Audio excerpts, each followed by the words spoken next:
A werewolf shifter romance. Prologue. They say graduation parties are supposed to be the best night of a teenager's life. A celebration of freedom, of new beginnings, of leaving the past behind and stepping boldly into the future. For most graduates, it's exactly that: music, laughter, stolen kisses under starlit skies, and promises of staying in touch forever. For Emma Blackwood, this graduation party isn't a celebration, but a farewell she never wanted to make. Because while her classmates dance and drink cheap beer around the bonfire, planning gap years and college adventures, Emma sits alone on the porch steps of the Riverside Community Center, watching her childhood disappear into the Oregon wilderness. Tomorrow, her family moves to Chicago. Tomorrow, she leaves behind everything she's ever known: the misty forests of Crescent Falls, the small town where everyone knows everyone, and most painfully, the boy who doesn't even know she exists. Cade Morrison stands by the fire, all broad shoulders and easy confidence, telling some story that has their friends doubled over with laughter. At 18, he already carries himself like the leader he was born to be. Student body president, star quarterback, effortlessly popular. Everything Emma isn't. She's loved him from a distance since middle school, content to admire him from the shadows. But now time has run out, and all those dreams of someday telling him how she feels have crumbled to ash. "You look like someone died," says a voice behind her. Emma turns to find Cade's younger sister Sophia settling beside her on the steps. Even at 16, Sophia has an otherworldly beauty that makes people stare. Silver blonde hair that catches moonlight like spun silk, and eyes so pale blue they're almost colorless. "Just thinking," Emma murmurs, not trusting her voice to say more. Sophia studies her with those unsettling eyes. The Morrison family has always been different, though Emma could never put her finger on exactly how. They move through Crescent Falls like they own it, which technically they do. The Morrison family founded this town, and their logging company still employs half the population. But it's more than money that sets them apart. There's something wild about them, something that makes ordinary people step aside when they pass. Something that makes the local wildlife act strangely. Deer that don't run, wolves that venture too close to town, ravens that seem to watch and understand. "You're leaving tomorrow," Sophia says. It's not a question. Emma nods, throat tight. "And you never told him." Heat burns Emma's cheeks. "I don't know what you mean." Sophia's laugh is soft, knowing. "I can smell it on you. The longing, the regret." She leans closer, her voice dropping to a whisper. "The love." Emma jerks back, startled. "Smell it." But Sophia has already risen, smoothing down her white sundress. "Fate has a funny way of bringing people back together, Emma Blackwood. Distance means nothing when souls are meant to find each other." Before Emma can ask what that means, Sophia drifts away like smoke, leaving behind only the faint scent of pine and something wilder. Something that reminds Emma of midnight runs through the forest, of howling wind and silver moonlight. Emma shivers, pulling her jacket tighter.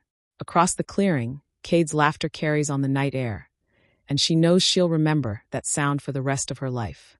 She doesn't know that 8 years from now, she'll return to Crescent Falls as a successful wildlife photographer, assignment in hand. She doesn't know that the boy she's leaving behind will have become something far more dangerous than a small-town golden boy. She doesn't know that her homecoming will awaken something ancient and hungry, something that has been waiting for her return with the patience of the wilderness itself. But somewhere deep in the forest surrounding Crescent Falls, something howls, long and mournful and full of promise. And Emma's heart responds with a flutter she doesn't understand, a recognition that transcends logic. The story of Emma Blackwood and Cade Morrison isn't ending tonight. It's just beginning. Chapter 1: Emma. 8 years later, Emma Blackwood returns to Crescent Falls with a Canon camera, a rental car that smells like pine air freshener, and a heart full of carefully buried memories. The assignment seemed like fate when it landed on her desk 3 weeks ago.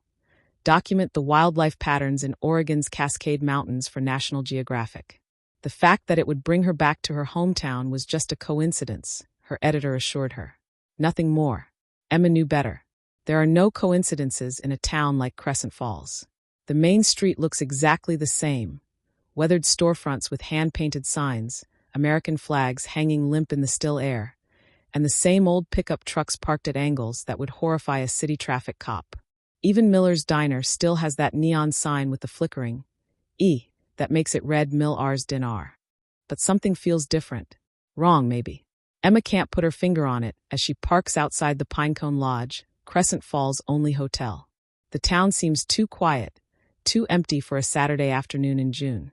Emma Blackwood, the hotel clerk, a thin woman with graying hair, studies her with sharp eyes. Thought that was you. Heard you were coming back. Small towns. Emma forces a smile. Just for work. Wildlife photography. The woman, her nameplate reads Janet, snorts. Wildlife. Well, you picked the right time for it.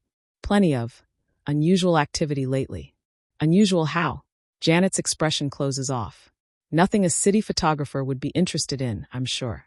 Room 12, second floor. Continental breakfast ends at 9. Emma takes her key and luggage, filing away Janet's strange reaction. In her experience, locals always have opinions about the wildlife in their area. Usually about deer eating their gardens or bears getting into garbage cans. Her room overlooks the forest that surrounds Crescent Falls like a green embrace. Through the window, she can see the hiking trail that leads to Morrison Ridge. The same trail she and her friends used to take to the swimming hole every summer. The same trail that leads to Morrison property. Emma pulls out her assignment folder, spreading photographs and research notes across the small table. Her editor wants comprehensive documentation of the local wolf population, which has apparently exploded in recent years. Strange, considering wolves were nearly extinct in this region when she was growing up. A knock at her door interrupts her thoughts. Emma. The voice is familiar, warm. Emma Blackwood, is that really you? She opens the door to find Dr. Sarah Chun, her old high school chemistry teacher. The woman hasn't aged a day in 8 years. Still the same kind brown eyes and gentle smile that made her Emma's favorite teacher. Dr. Chun, what are you doing here? I run the local veterinary clinic now, Sarah explains, stepping into the room. Heard through the grapevine that you were back in town. Wildlife photography, right? Emma nods, gesturing to her scattered research. Documenting wolf behavior patterns. I understand the population has grown significantly. Sarah's expression shifts, becoming carefully neutral. Yes, very significantly. Is there a problem with that? Janet at the front desk seemed nervous about unusual wildlife activity. Sarah closes the door behind her and lowers her voice. Emma, I need to ask you something, and I need you to be honest with me. Why are you really here? The question catches Emma off guard. I told you it's an assignment. For National Geographic. Yes, I heard. But assignments like that don't just happen, Emma. Someone specifically requested you for this job. Emma's blood chills. What do you mean? The Morrison Logging Company contacted your magazine directly. They specifically asked for Emma Blackwood to document the local wildlife.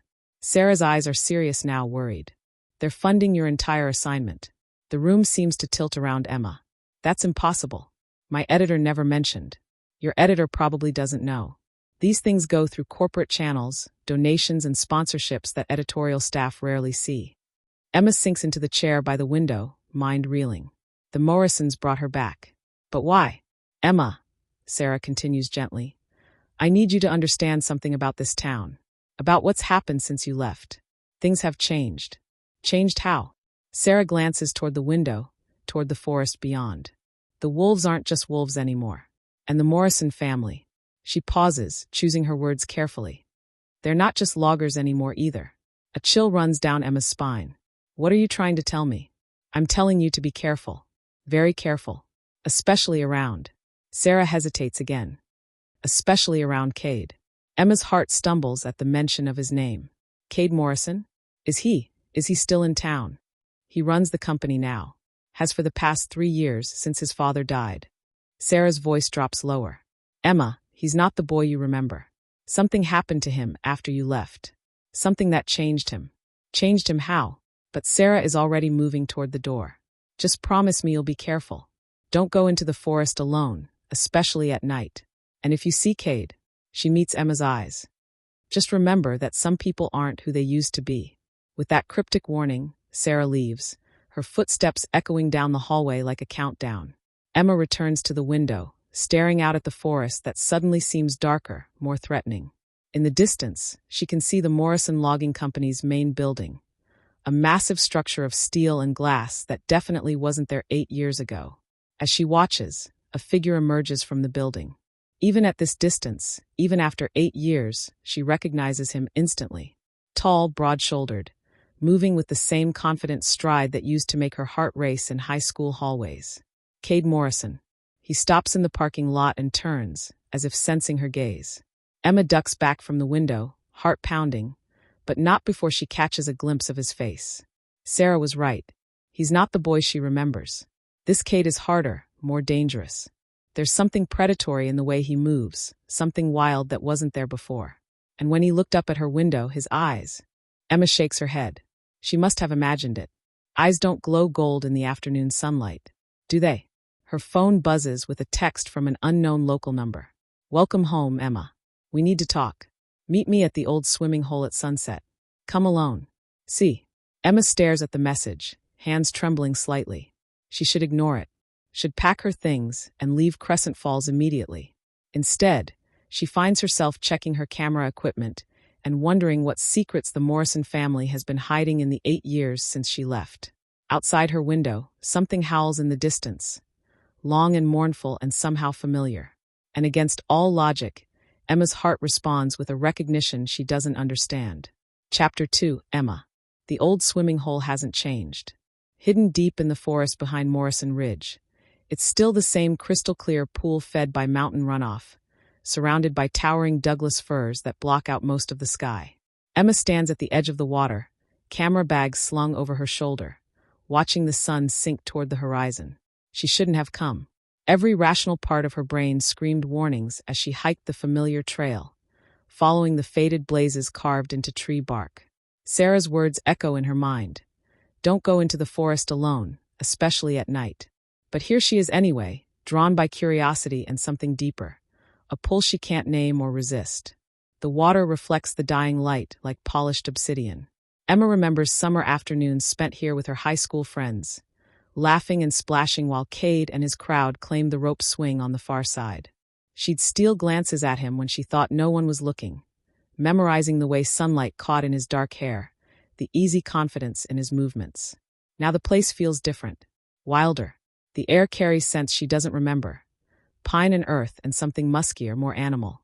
The forest seems to watch her with invisible eyes. You came. Emma spins around, heart hammering. Cade emerges from the tree-line like a shadow given form, moving with a fluid grace that makes no sound on the forest floor. 8 years have transformed him from a handsome teenager into something that steals her breath. He's taller now, broader through the shoulders and chest. His dark hair is longer, touching his collar, and there's a roughness to his features that speaks of hard living. But it's his eyes that stop her cold, the same deep green she remembers, but wilder now, more intense. When they lock onto hers, she feels like prey being studied by a predator. Hello, Emma. His voice is deeper than she remembers, rougher. It sends an involuntary shiver down her spine. Cade. She forces herself to stand straighter, to meet his gaze. You look different. A smile tugs at the corner of his mouth. Not entirely pleasant. So do you. City life agrees with you. There's an edge to his tone that puts her on guard. You wanted to talk. I did. He moves closer, and Emma notices he doesn't make a sound when he walks. Even on the carpet of dried leaves and twigs, his footsteps are utterly silent. Tell me about your assignment. What about it? Don't play games, Emma. The pleasant facade drops away, revealing something harder underneath. I know you're here to document the wolf population. What I want to know is why you specifically took this job. Emma blinks, confused. What do you mean why I took it? It's my job. I'm a wildlife photographer. Cade studies her for a long moment, those green eyes searching her face. You don't know. Know what? He runs a hand through his hair, and Emma catches a glimpse of something that makes her breath hitch. Raised scars across his forearms like old claw marks. Your magazine didn't tell you who requested you for this assignment. Dr. Chin mentioned that Morrison logging was involved somehow, but I requested you. The words hit her like a physical blow. Specifically, by name. Emma stares at him, mind reeling. Why? Because you're the only photographer I trust to document what's really happening in these woods. Cade's expression is serious now, urgent. Emma, the wolf population hasn't just grown in the past 8 years. It's exploded. And they're not normal wolves. A chill runs down her spine. What do you mean, not normal? Cade glances around the clearing, as if checking for listeners. When he speaks again, his voice is barely above a whisper. They're bigger, smarter, more organized. They move in coordinated packs, and they seem to understand human behavior in ways that wild wolves shouldn't. Emma struggles to process this. That's impossible. Wolves are intelligent, but what you're describing sounds like they're more than just animals. Cade's eyes meet hers. Because they are. The sun disappears behind the mountains, plunging the forest into twilight. Somewhere in the distance, a wolf howls, long and mournful and far too close for comfort. Emma's skin prickles with unease. Cade, what aren't you telling me? He's quiet for so long she thinks he won't answer. When he finally speaks, his voice is heavy with something that might be regret. There are things about this town, about my family, that you don't understand. Things that have been hidden for generations. Hidden things like what? Another howl echoes through the trees, closer this time. Cade's head snaps toward the sound, his entire body going rigid with alertness that seems almost animal. We need to go, he says urgently. Now. Why? Because they've found us. As if summoned by his words, shapes begin emerging from the treeline around the clearing. Emma's breath catches in her throat as she counts them. 5, 6, 7 massive forms that move with predatory purpose. In the growing darkness, their eyes catch and reflect what little light remains, glowing like golden coins. Wolves. But Cade was right. They're not normal. These creatures are enormous, easily twice the size of any wolf Emma has ever seen. Their intelligence is unmistakable in the way they spread out to surround the clearing, cutting off escape routes with tactical precision. Stay behind me, Cade murmurs, stepping protectively in front of Emma. Whatever happens, don't run. Running triggers their chase instinct. Emma's voice comes out as a whisper. Cade, what the hell is going on? The largest wolf, a massive creature with silver-tipped fur, pads forward. Its gaze is fixed on Cade with what Emma can only describe as recognition.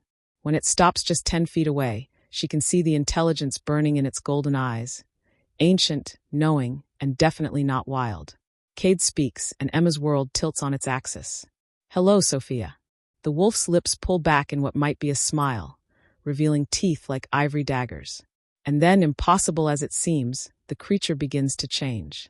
Emma watches in stunned horror as the wolf's form blurs and shifts, bones reforming, fur receding, until a naked woman with silver blonde hair kneels where the massive predator had stood just moments before. Sophia Morrison, Cade's sister, looking exactly as Emma remembers her from 8 years ago, not a day older. Hello, Emma, Sophia says, her voice carrying the same musical quality Emma remembers. Welcome home. Emma's knees give out. She collapses onto the forest floor, camera bag forgotten, staring up at the impossible scene before her. She gasps. We're wolves, Cade finishes quietly. We're werewolves, Emma. All of us. The remaining wolves step forward into the clearing, and one by one, they begin to shift, bones cracking, forms blurring, until Emma is surrounded by naked humans with predatory smiles and eyes that glow gold in the darkness. And now, Sophia says, rising gracefully to her feet, you know our secret. Chapter 3, Emma. Emma's world fractures into 1,000 pieces. Werewolves. The word echoes in her mind like a stone dropped into still water, sending ripples of disbelief through everything she thought she knew about reality. She sits on the forest floor, staring up at the circle of naked humans who moments ago were massive wolves, and waits for her brain to make sense of what she's seeing. It doesn't. This isn't real, she whispers, pressing her palms against her eyes. This is a hallucination. Stress-induced psychosis. I'm having a breakdown. Emma. Cade's voice is gentle, concerned. She feels him kneel beside her, his warmth a solid presence in her splintering reality. Look at me. She shakes her head, keeping her eyes squeezed shut. No, this isn't happening. People don't turn into wolves. It's impossible. 5 minutes ago, you would have said a lot of things were impossible. Sophia's musical voice drifts from somewhere above. Yet here we are. Sophia, enough, Cade says sharply. Give her time to process. Time. Another voice, male and unfamiliar. Alpha, she's seen us shift.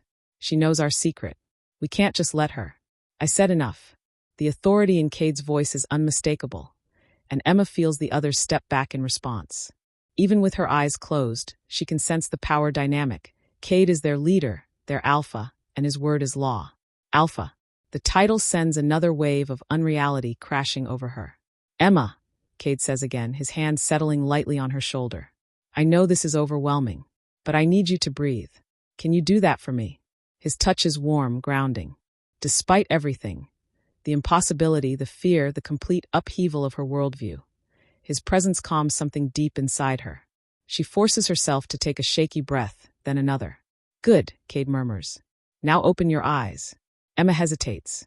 As long as her eyes stay closed, she can pretend this is all a nightmare. The moment she looks, she'll have to accept that everything she believed about the world was wrong. But Cade's hand on her shoulder is real. His voice is real. And the part of her that's always been drawn to the unknown, the part that became a wildlife photographer to capture nature's mysteries, whispers that this is just another mystery to understand. She opens her eyes. The transformed pack members have found clothes. T-shirts and jeans that must have been stashed in the forest for occasions like this. They stand in a loose circle around Emma and Cade, their expressions ranging from curious to concerned to hostile. But it's their eyes that confirm the truth.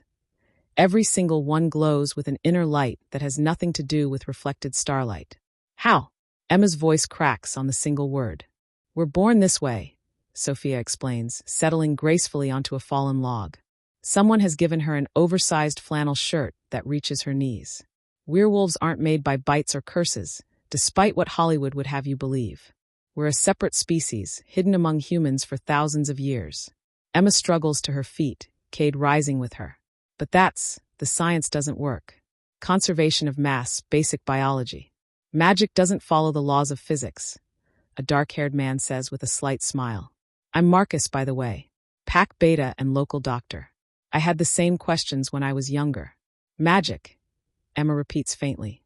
Think of it as genetics we don't understand yet, Marcus suggests.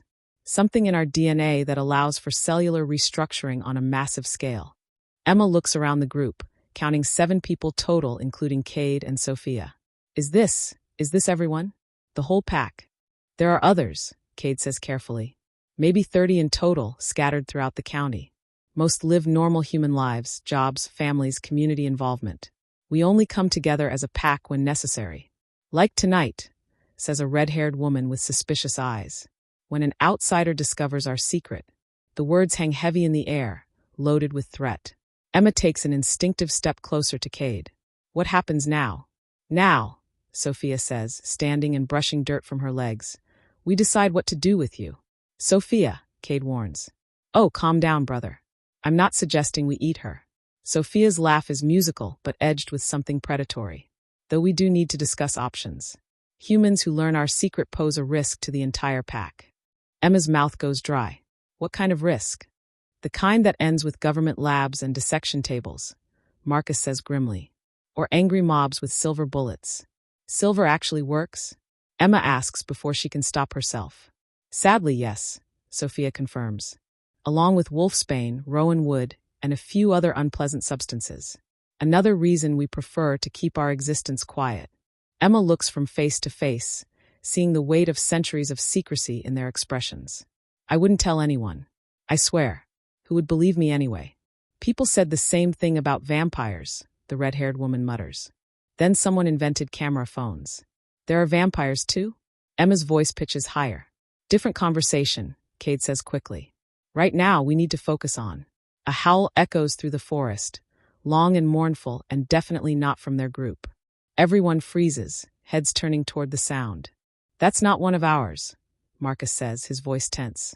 Sophia's expression hardens. Rogues. What are rogues? Emma asks, but no one answers. The pack members are already moving, spreading out in defensive positions around the clearing. The easy, almost playful atmosphere has vanished, replaced by something deadly serious. Cade grabs Emma's hand. We need to get you out of here. Now. Why? What's? Another howl answers the first, closer this time. Then another. Emma counts at least 4 distinct voices calling through the darkness. Rogues are werewolves who've rejected pack law, Cade explains tersely, pulling her toward the treeline. They live wild, hunt humans, and have no regard for our secrecy. They're also extremely territorial about outsiders in their hunting grounds. Hunting grounds. Emma's blood chills. This is their hunting ground. Emma. Sophia appears beside them, moving with fluid grace. Do you remember the trail back to town? I think so, but... Go. Now. Don't stop, don't look back, and don't leave the marked trail. Sophia's pale eyes are deadly serious. If you hear howling behind you, run faster. Emma wants to ask more questions, wants to understand what's happening, but the urgency in their voices is unmistakable. This is life or death. What about you? She asks Cade. His green eyes meet hers, and for a moment she sees something vulnerable beneath the alpha authority. We'll handle the rogues. It's what we do. But a snarl erupts from the forest beyond the clearing, followed by the sound of something large crashing through underbrush. Moving fast. Coming toward them. Go! Cade shouts, pushing Emma toward the trail. Now! Emma runs. Behind her, she hears the sounds of transformation. Clothes ripping, bones cracking, human voices becoming animal growls. The pack is shifting to meet whatever's coming through the forest. Emma stumbles along the dark trail, guided by muscle memory and the faint blazes on trees. Her photographer's mind catalogs details even as terror drives her forward. The way the forest sounds changed when the pack shifted. The particular quality of light that seems to follow werewolves, the scent of pine and musk that clings to Cade's skin. A roar echoes behind her. Not quite wolf, not quite human. It's answered by multiple howls, and Emma realizes a battle has begun in the clearing she just left. She runs faster, branches tearing at her clothes, roots trying to trip her feet.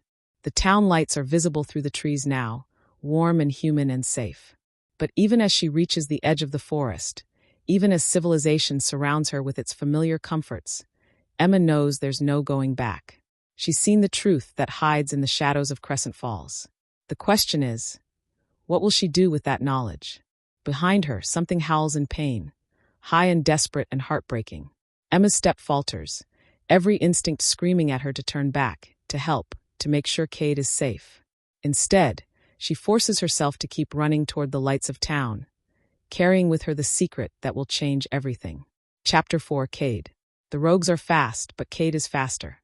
He launches himself from the cover of ancient Douglas firs, his wolf form a blur of dark fur and muscle. The lead rogue, a massive brute with scarred flanks and yellow eyes, barely has time to snarl before Cade's jaws close around his throat. They roll across the forest floor in a tangle of teeth and claws, pine needles and dirt flying around them. The rogue is strong, experienced, but Cade has something the wild wolf lacks: purpose.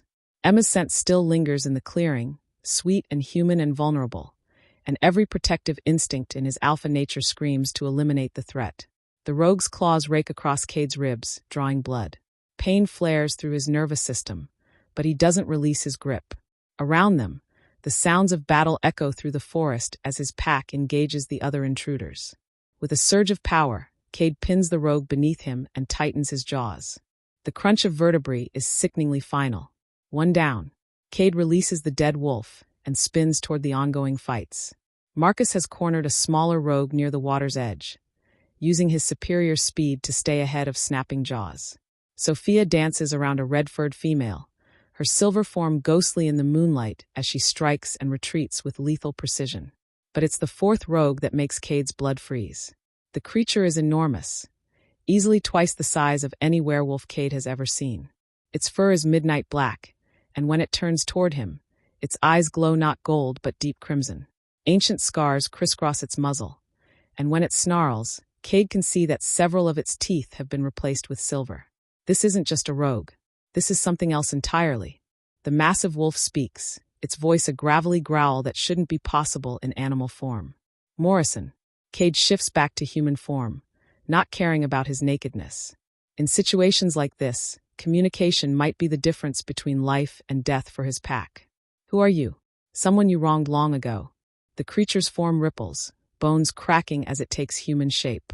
The man who emerges is tall and gaunt, with prematurely white hair and those same crimson eyes. Silver scars web across his chest and arms like decorative tattoos. Cade searches his memory, but comes up empty. I don't know you. No, the stranger agrees with a cold smile. But you knew my daughter. Understanding hits Cade like a physical blow. The scars, the silver teeth, the unnatural size. This man has undergone modifications that no sane werewolf would ever attempt. He's made himself into something more than wolf, more than human. Something monstrous. Rebecca, Cade whispers. Rebecca Thorne, the man confirms. My youngest child, murdered by your pack 3 years ago. The battle around them has stilled. Even the other rogues have stopped fighting to watch this confrontation. Sophia edges closer to Cade, her hackles raised, while Marcus positions himself between the stranger and the trail Emma took. Rebecca was killing humans, Cade says carefully. She'd gone feral. Pack law demanded. Pack law. The man's laugh is like breaking glass. Your father hid behind pack law when he ordered her execution. Just as you hide behind it now. Cade feels the familiar weight of leadership, the burden of decisions that haunt him in the dark hours before dawn. She was beyond help. The madness had taken her completely. She was 18 years old. The roar echoes through the forest, causing birds to burst from their roosts in panic. Barely past her first change, and you sentenced her to death for crimes she committed while insane with new instincts. The humans she killed could have been covered up, explained away. You chose the easy path instead of trying to save her. Cade's hands clench into fists. There was no saving her. When the madness takes a werewolf, there's no coming back. Isn't there? The man's smile is terrible. Look at me, boy. Look at what I've become in my quest for revenge. I've used silver and wolfsbane and darker magics to transform myself into something that can hunt your kind. Do I seem mad to you? The answer is yes, but Cade doesn't voice it. This man, Rebecca's father, radiates an insanity that goes bone deep. But it's a focused madness, channeled into a single purpose. Revenge against the Morrison pack. What do you want? Cade asks. I want you to suffer as I've suffered. I want you to lose someone you love and know that it was your choices, your pride, that caused their death. Emma. The thought slams into Cade with terrifying clarity. This creature knows about Emma, knows that she matters to him. That's why the rogues appeared tonight, after Emma learned their secret. It wasn't coincidence. She's human, Cade says, fighting to keep his voice level. She has nothing to do with pack business. Doesn't she? The man tilts his head. I've been watching Morrison, waiting for the right moment to strike. When I learned that Emma Blackwood had returned to town, that you'd specifically requested her. Well, it seemed like fate. Sophia snarls, low and threatening. Around the clearing, the rest of the pack takes defensive positions. They're outnumbered, but they won't go down without a fight. You want a life for a life, Cade says. Take mine. Leave her out of this. The man laughs. Oh, I will take your life eventually. But first, I want you to experience the helplessness I felt when your father's enforcers dragged my daughter into the woods. I want you to know that someone you care about is going to die, and there's nothing you can do to stop it. She doesn't even know what she means to you yet, Rebecca's father continues, circling Cade like a predator sizing up prey. Does she? You haven't told her about the mate bond, about the way her scent calls to your wolf. You're still playing human games while your instincts scream at you to claim her. The words hit too close to home. Cade has felt the pull since the moment Emma returned to Crescent Falls. The bone-deep certainty that she belongs to him, the overwhelming need to protect and possess. But mate bonds are rare, precious things, and Emma is human. Even if she could accept what he is, could she accept what she means to him? Ah, the man says, reading Cade's expression. You do know. How delicious. She's your fated mate, isn't she? The one person in all the world who could complete your soul. Leave her alone. Each word is a growl. Or what? You'll kill me like you killed my daughter. The man's form begins to shift again, bones elongating, muscles swelling. I've spent 3 years preparing for this moment, Morrison. I've made myself into something that can't be killed by conventional means. Your threats are meaningless. The creature that emerges from the transformation is nightmarish. Larger than any natural wolf, with silver claws and teeth that gleam in the moonlight. When it speaks, its voice is a rumble that seems to come from the earth itself. Hunt begins at dawn, it growls. She has until sunrise to run. After that, the creature's laughter is like winter wind through dead trees. After that, she becomes prey. With that pronouncement, the monster turns and lopes into the forest. The other rogues follow, melting into the darkness like shadows. Cade stands in the sudden silence, his heart hammering against his ribs. Around him, his pack shifts back to human form, their faces grim. Cade, Sophia says quietly. What do we do? He closes his eyes, feeling the weight of leadership and the terrible certainty of what must come next. Emma is in danger because of him, because of choices made before she ever returned to Crescent Falls. The only way to protect her is to reveal everything: the mate bond, the danger, and the fact that her life will never be normal again. "We tell her the truth," he says finally. "All of it. And if she runs?" Marcus asks. Cade opens his eyes, and they glow gold in the darkness. "Then we run with her." But even as he says the words, he knows running won't be enough. Rebecca's father has spent 3 years planning his revenge, and creatures like him don't give up easily. Dawn is coming, and with it, a hunt that will determine whether love is stronger than vengeance. In the distance, something howls, long and mournful and full of promise. The hunt begins in 4 hours. Chapter 5, Emma. Emma sits on her hotel room bed, staring at her hands as they shake uncontrollably. 3 hours since she fled the forest. 3 hours since her entire understanding of reality crumbled and rebuilt itself around an impossible truth. Werewolves are real. Cade Morrison is a werewolf. His sister can transform into a massive silver wolf, and apparently this is just normal Tuesday night entertainment in Crescent Falls. She laughs, but the sound comes out cracked and hysterical. Her camera bag sits unopened on the floor where she dropped it, her assignment forgotten in the face of revelations that would make her career if anyone would believe them. But that's the catch, isn't it? Who would believe her? Hey, National Geographic. Turns out those wolf population increases are because some of them are actually people who can transform. Hope you have a supernatural edition planned.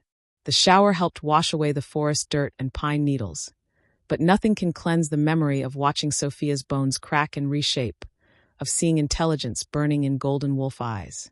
Emma pulls her knees to her chest, wrapping her arms around her legs like armor against the impossible.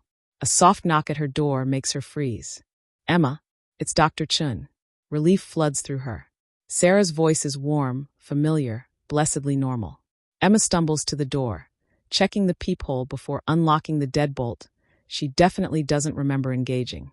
Sarah stands in the hallway with a steaming cup and concerned eyes. "Rough night. You could say that." Emma steps aside to let her in. "How did you know I was back?" "Small town."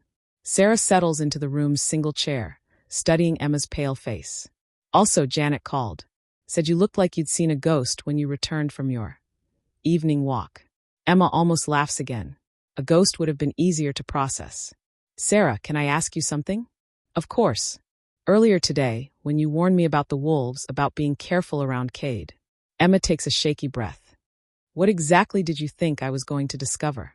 Sarah is quiet for a long moment, her expression carefully neutral. "What did you discover, Emma?" The question hangs between them, loaded with implications. Emma searches Sarah's face, looking for signs of knowledge, of complicity, of anything that might suggest she already knows the truth. "They're not just wolves," Emma says finally. "No," Sarah agrees quietly. "They're not." The simple confirmation hits Emma like a physical blow. "You know, you've known all along. I'm the town veterinarian, Emma. I treat injuries that don't always make medical sense.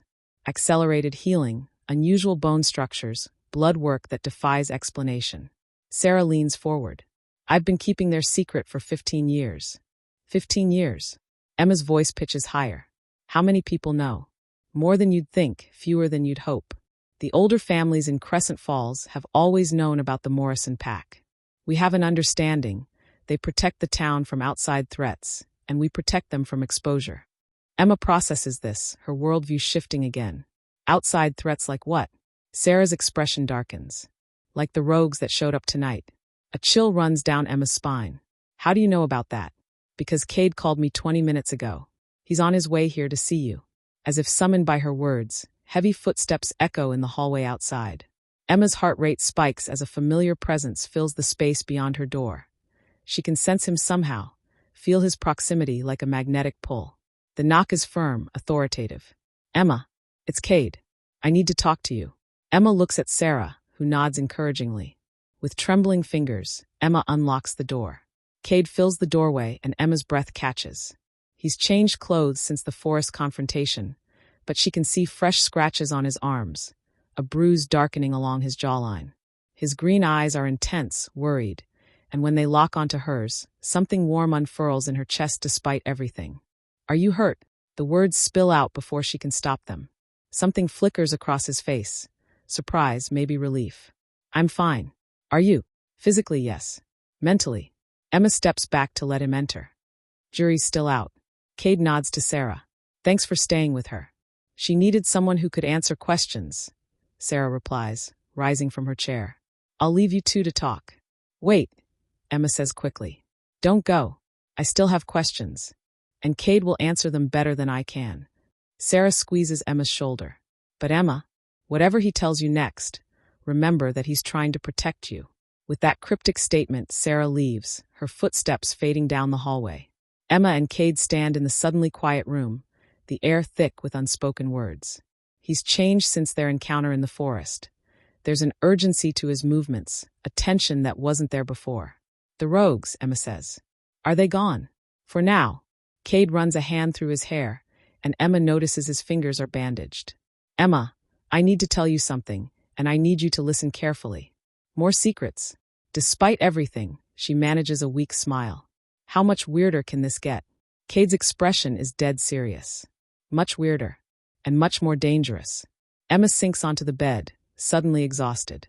Okay, tell me. Cade paces to the window, looking out at the forest beyond town. The rogues weren't random. They came here specifically because of you. Because of me? But I didn't even know werewolves existed until tonight. No, but they know you matter to me.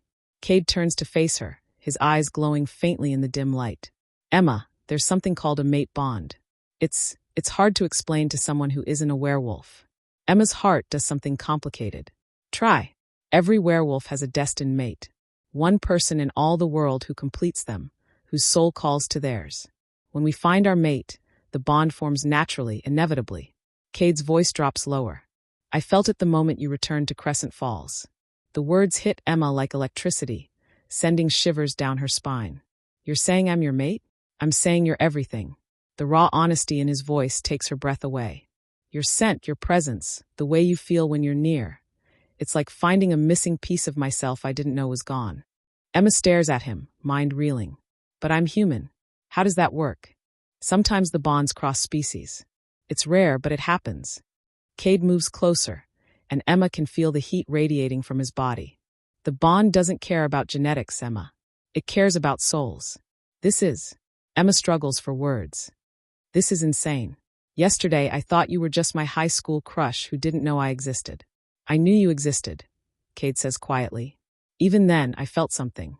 I just didn't understand what it was. The confession sends warmth flooding through Emma's chest, but it's quickly followed by cold reality. You said the rogues came here because of me. What does that mean? Cade's expression hardens. Their leader is a werewolf named Thomas Thorne. His daughter was executed by our pack 3 years ago for killing humans. He wants revenge, and he's decided the best way to hurt me is to hurt you. Emma's blood chills. Hurt me how? He's given you until dawn to run. After sunrise, he starts hunting you. The words hit Emma like a physical blow. She glances at the bedside clock, 3:47 a.m. Less than 2 hours until sunrise. Hunting me, she repeats faintly. As in, trying to kill me.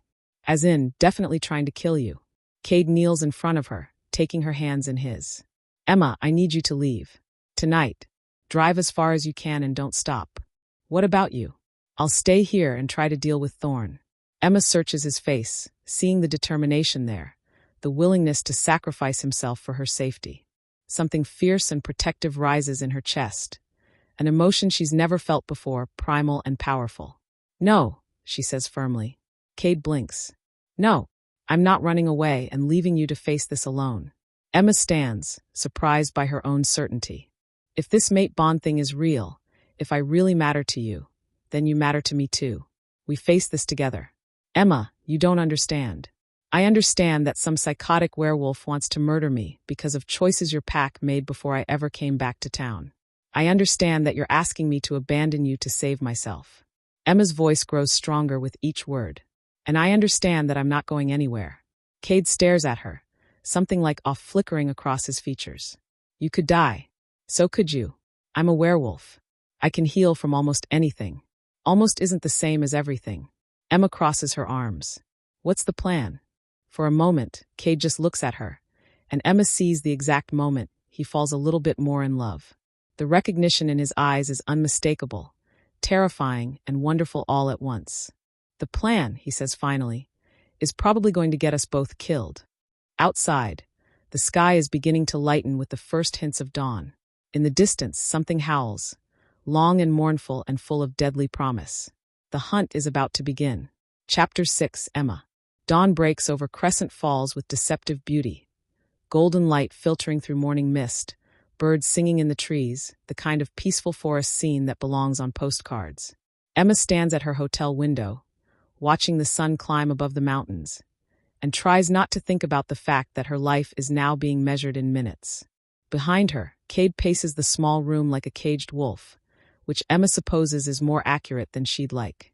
He's been making phone calls for the past hour, his voice low and urgent as he coordinated with his pack. The words she caught, defensive positions, silver ammunition, evacuation routes, only reinforced the surreal danger of their situation. The sun's up, Emma says quietly. Cade's pacing stops. I know. So what happens now? Now we find out if Thomas Thorne is a man of his word. Cade joins her at the window, his presence solid and reassuring despite the tension radiating from his frame. My pack is positioned around the town perimeter. If he comes for you, we'll be ready. Emma turns to study his profile. You didn't sleep at all, did you? Werewolves don't need as much sleep as humans. It's clearly an evasion, but Emma doesn't push. The dark circles under his eyes tell their own story. A knock at the door makes them both freeze. 3 soft raps, pause, 2 more raps. Cade relaxes slightly. That's Sophia, he explains, moving to answer. Sophia slips into the room like a silver shadow, moving with that same fluid grace Emma remembers from the forest. In daylight, she looks almost normal, just a beautiful young woman in jeans and a sweater. But her pale eyes hold depths that seem ancient, and when she smiles at Emma, it's the expression of a predator trying to appear harmless. Good morning, Emma, Sophia says pleasantly. Sleep well. About as well as you'd expect, considering. Emma crosses her arms. Any sign of our uninvited guests? Actually, yes. Sophia's expression grows serious. That's why I'm here. Marcus spotted movement about 2 miles northeast of town. At least 6 wolves, moving in formation. Cade's jaw tightens. Hunting formation? Looks like it. They're taking their time, though. Circling rather than approaching directly. Emma looks between the siblings. What does that mean? It means they're not just planning to kill you, Cade says grimly. They want to terrorize you first. Drive you into making mistakes. Psychological warfare, Sophia adds. Thomas wants you to suffer before you die, just like he suffered when we executed his daughter. The casual way she mentions execution sends a chill down Emma's spine. These people, werewolves, operate by rules she doesn't understand, in a world where death sentences are apparently normal pack business. Tell me about Rebecca, Emma says suddenly. Thomas's daughter. What did she do that was so terrible you had to kill her? Sophia and Cade exchange glances. It's Sophia who answers. Rebecca was 19 when she had her first kill, she says carefully. A hiker who got lost in the woods near her territory. She fed on him. Emma's stomach turns. Fed on him. Werewolves don't normally eat human flesh, Cade explains quickly. It's taboo, forbidden by every pack law that exists. But sometimes, young wolves who haven't learned proper control. She developed a taste for it, Sophia finishes. Human blood, human meat. Once that happens, there's no going back. The wolf takes over completely, and the human consciousness is lost. Emma tries to process this information, to imagine what could drive someone to such extremes. Couldn't you have helped her? Therapy, medication, something. We tried. Cade's voice is heavy with old pain. For 6 months, we tried everything. Behavioral conditioning, magical interventions, even experimental treatments from werewolf doctors in other territories. Nothing worked. She killed 4 more people during those 6 months, Sophia adds quietly, including a park ranger and a 10-year-old boy on a camping trip with his family. The room falls silent. Emma stares out the window, watching ordinary people go about their morning routines. Unaware that monsters walk among them, that life and death decisions are made in forest clearings under moonlight. So you executed her, Emma says finally. My father did, Cade corrects. It was his decision as alpha, his responsibility. But yes, we put her down like a rabid animal, because that's what she'd become. And Thomas has spent 3 years planning revenge. 3 years becoming something that shouldn't exist. Sophia's voice carries a note of fear that Emma hasn't heard before. The modifications he's made to himself, they're abominations. Silver grafted directly into his bones, magical enhancements that twist the natural werewolf form. He's made himself into a weapon specifically designed to kill our kind. A distant howl echoes across the town, long and mournful and definitely not from Cade's pack. Emma feels the sound in her bones, primal fear mixed with something else, a strange recognition that she doesn't understand. They're closer, Cade says, his eyes beginning to glow faintly gold. Emma, I need you to listen to me very carefully. We're going to move you to a safe house. No. Emma's voice is firm. We already discussed this. I'm not hiding while you and your pack risk your lives for me. Emma, I said no. She turns to face both siblings, her jaw set with determination. If Thomas wants me, he can come and get me. But he's going to have to go through all of us to do it. Sophia tilts her head, studying Emma with those unsettling pale eyes. You know, brother, I think I like her. Another howl, closer this time. Then another.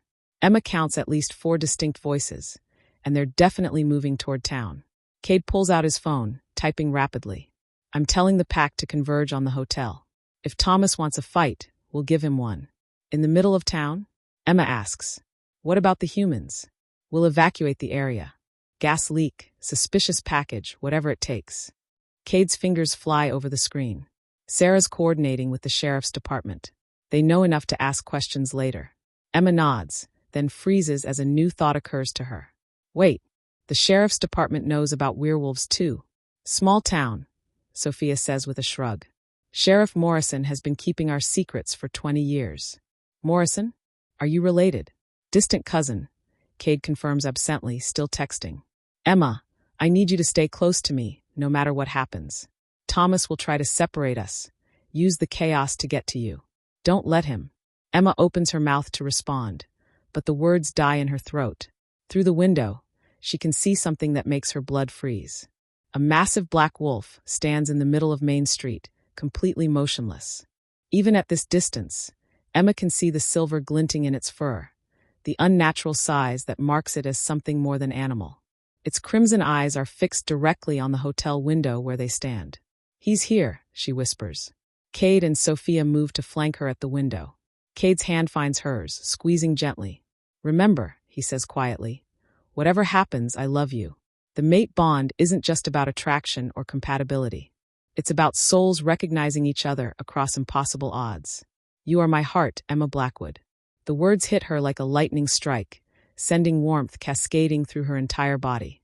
Before she can respond, the black wolf in the street throws back its head and howls. A sound so filled with rage and promise of violence that windows rattle in their frames. The hunt has begun. Chapter 7, Emma. The black wolf's howl is still echoing through the streets when the hotel fire alarm begins shrieking. Emergency lights flash in the hallways, and Emma can hear voices shouting, doors slamming, the sound of panicked guests evacuating. Sarah's work, Cade explains tersely, pulling on a jacket. She's clearing the building. Emma grabs her camera bag instinctively, muscle memory from years of emergency evacuations in volatile locations. The weight of her equipment is comforting, familiar.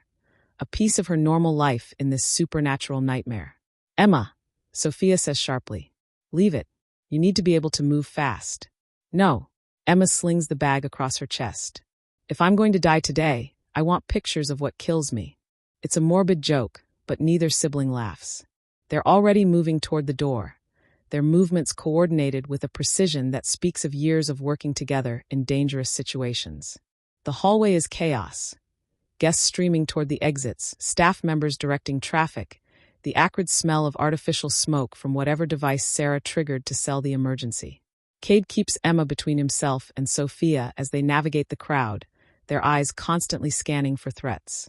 They make it to the stairwell before the attack comes. The emergency exit door explodes inward in a shower of metal and concrete.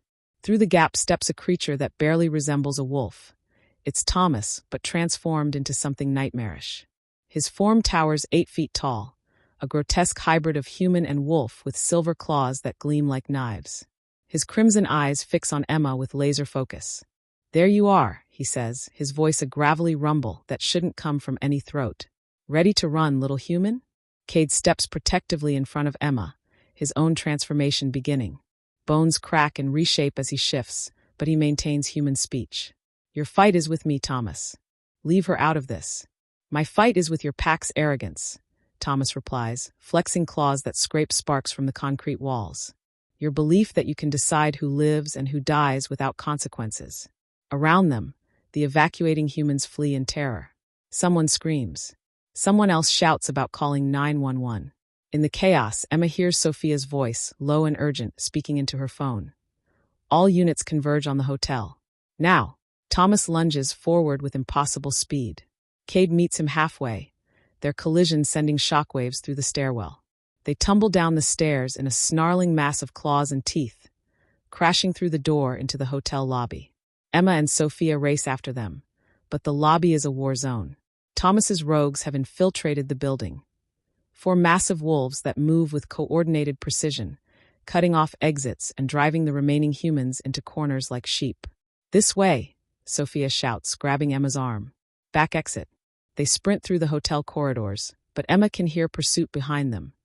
The clicking of claws on tile, the heavy breathing of something large giving chase. She risks a glance back and sees one of the rogue wolves gaining on them, its yellow eyes fixed on her with predatory hunger. Sophia, Emma gasps, pointing. Sophia spins, her own transformation rippling through her frame. In seconds, she's a silver wolf launching herself at their pursuer. They crash into the wall with bone-jarring force, snarling and snapping as they roll across the floor.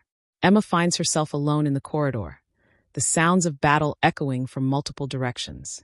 Through the windows, she can see more wolves circling the building, both rogues and pack members engaging in vicious combat across the hotel grounds. A hand closes around her throat from behind. Gotcha, a rough voice whispers in her ear. Emma spins to find herself face to face with a rogue in human form. A scarred man with wild hair and the same crimson eyes as Thomas. His grip tightens, cutting off her air supply. Thomas wants you alive for now, he says conversationally. But accidents happen. Emma's photographer instincts kick in. She swings her camera bag hard, the heavy telephoto lens connecting with the man's temple. He staggers, his grip loosening, and Emma drives her knee into his groin with all the force she can muster. The rogue doubles over with a howl of pain. Emma runs. She bursts through the hotel's back exit into the morning sunlight, but the parking lot offers no sanctuary. A massive gray wolf, one of Thomas's pack, stands between her and the tree line, blocking her escape route. Emma backs against the hotel wall, trapped. The wolf stalks toward her, saliva dripping from its bared fangs. In the distance, she can hear the ongoing battle, but no help is coming. She's on her own. The wolf gathers itself to spring. A blur of dark fur hits it from the side, sending both creatures tumbling across the asphalt. Emma's heart leaps as she recognizes Cade's wolf form. Larger than the others, with distinctive dark markings and those familiar green eyes that glow with intelligence and fury. But Cade is injured. Emma can see blood matting his fur, the way he favors his left foreleg. The fight with Thomas has taken its toll. The gray wolf regains its footing and charges again. Cade meets the attack, but Emma can see he's weakening. The rogue is fresh, uninjured, and fights with the desperate savagery of something with nothing to lose. Emma looks around frantically, searching for anything that might help. Her gaze falls on a construction site across the street. Scaffolding, equipment, and piles of building materials. Including, she realizes with a jolt of recognition, steel rebar with silver-colored coating. Sophia had mentioned silver as one of the substances that could hurt werewolves. Emma runs. Behind her, she hears Cade's pained yelp as the rogue's claws find their mark. The sound spurs her forward, desperation lending speed to her legs as she races across the street. The construction site is abandoned for the weekend, but the gate stands open. Emma grabs a length of rebar from the nearest pile, testing its weight. It's heavier than she expected, but manageable. She turns back toward the hotel just as Thomas emerges from the building.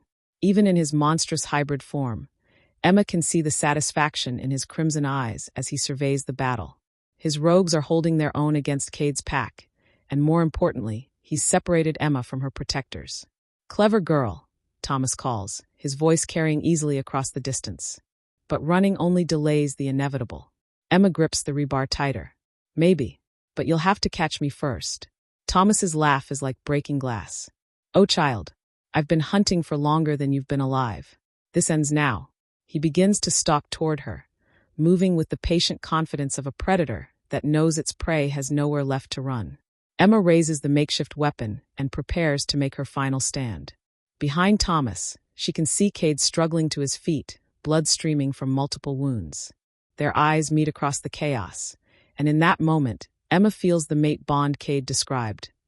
A connection that transcends physical distance, a certainty that they belong together no matter what happens next.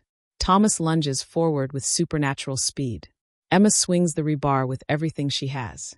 Chapter 8, Cade. The sound of metal striking flesh echoes across the construction site like a gunshot.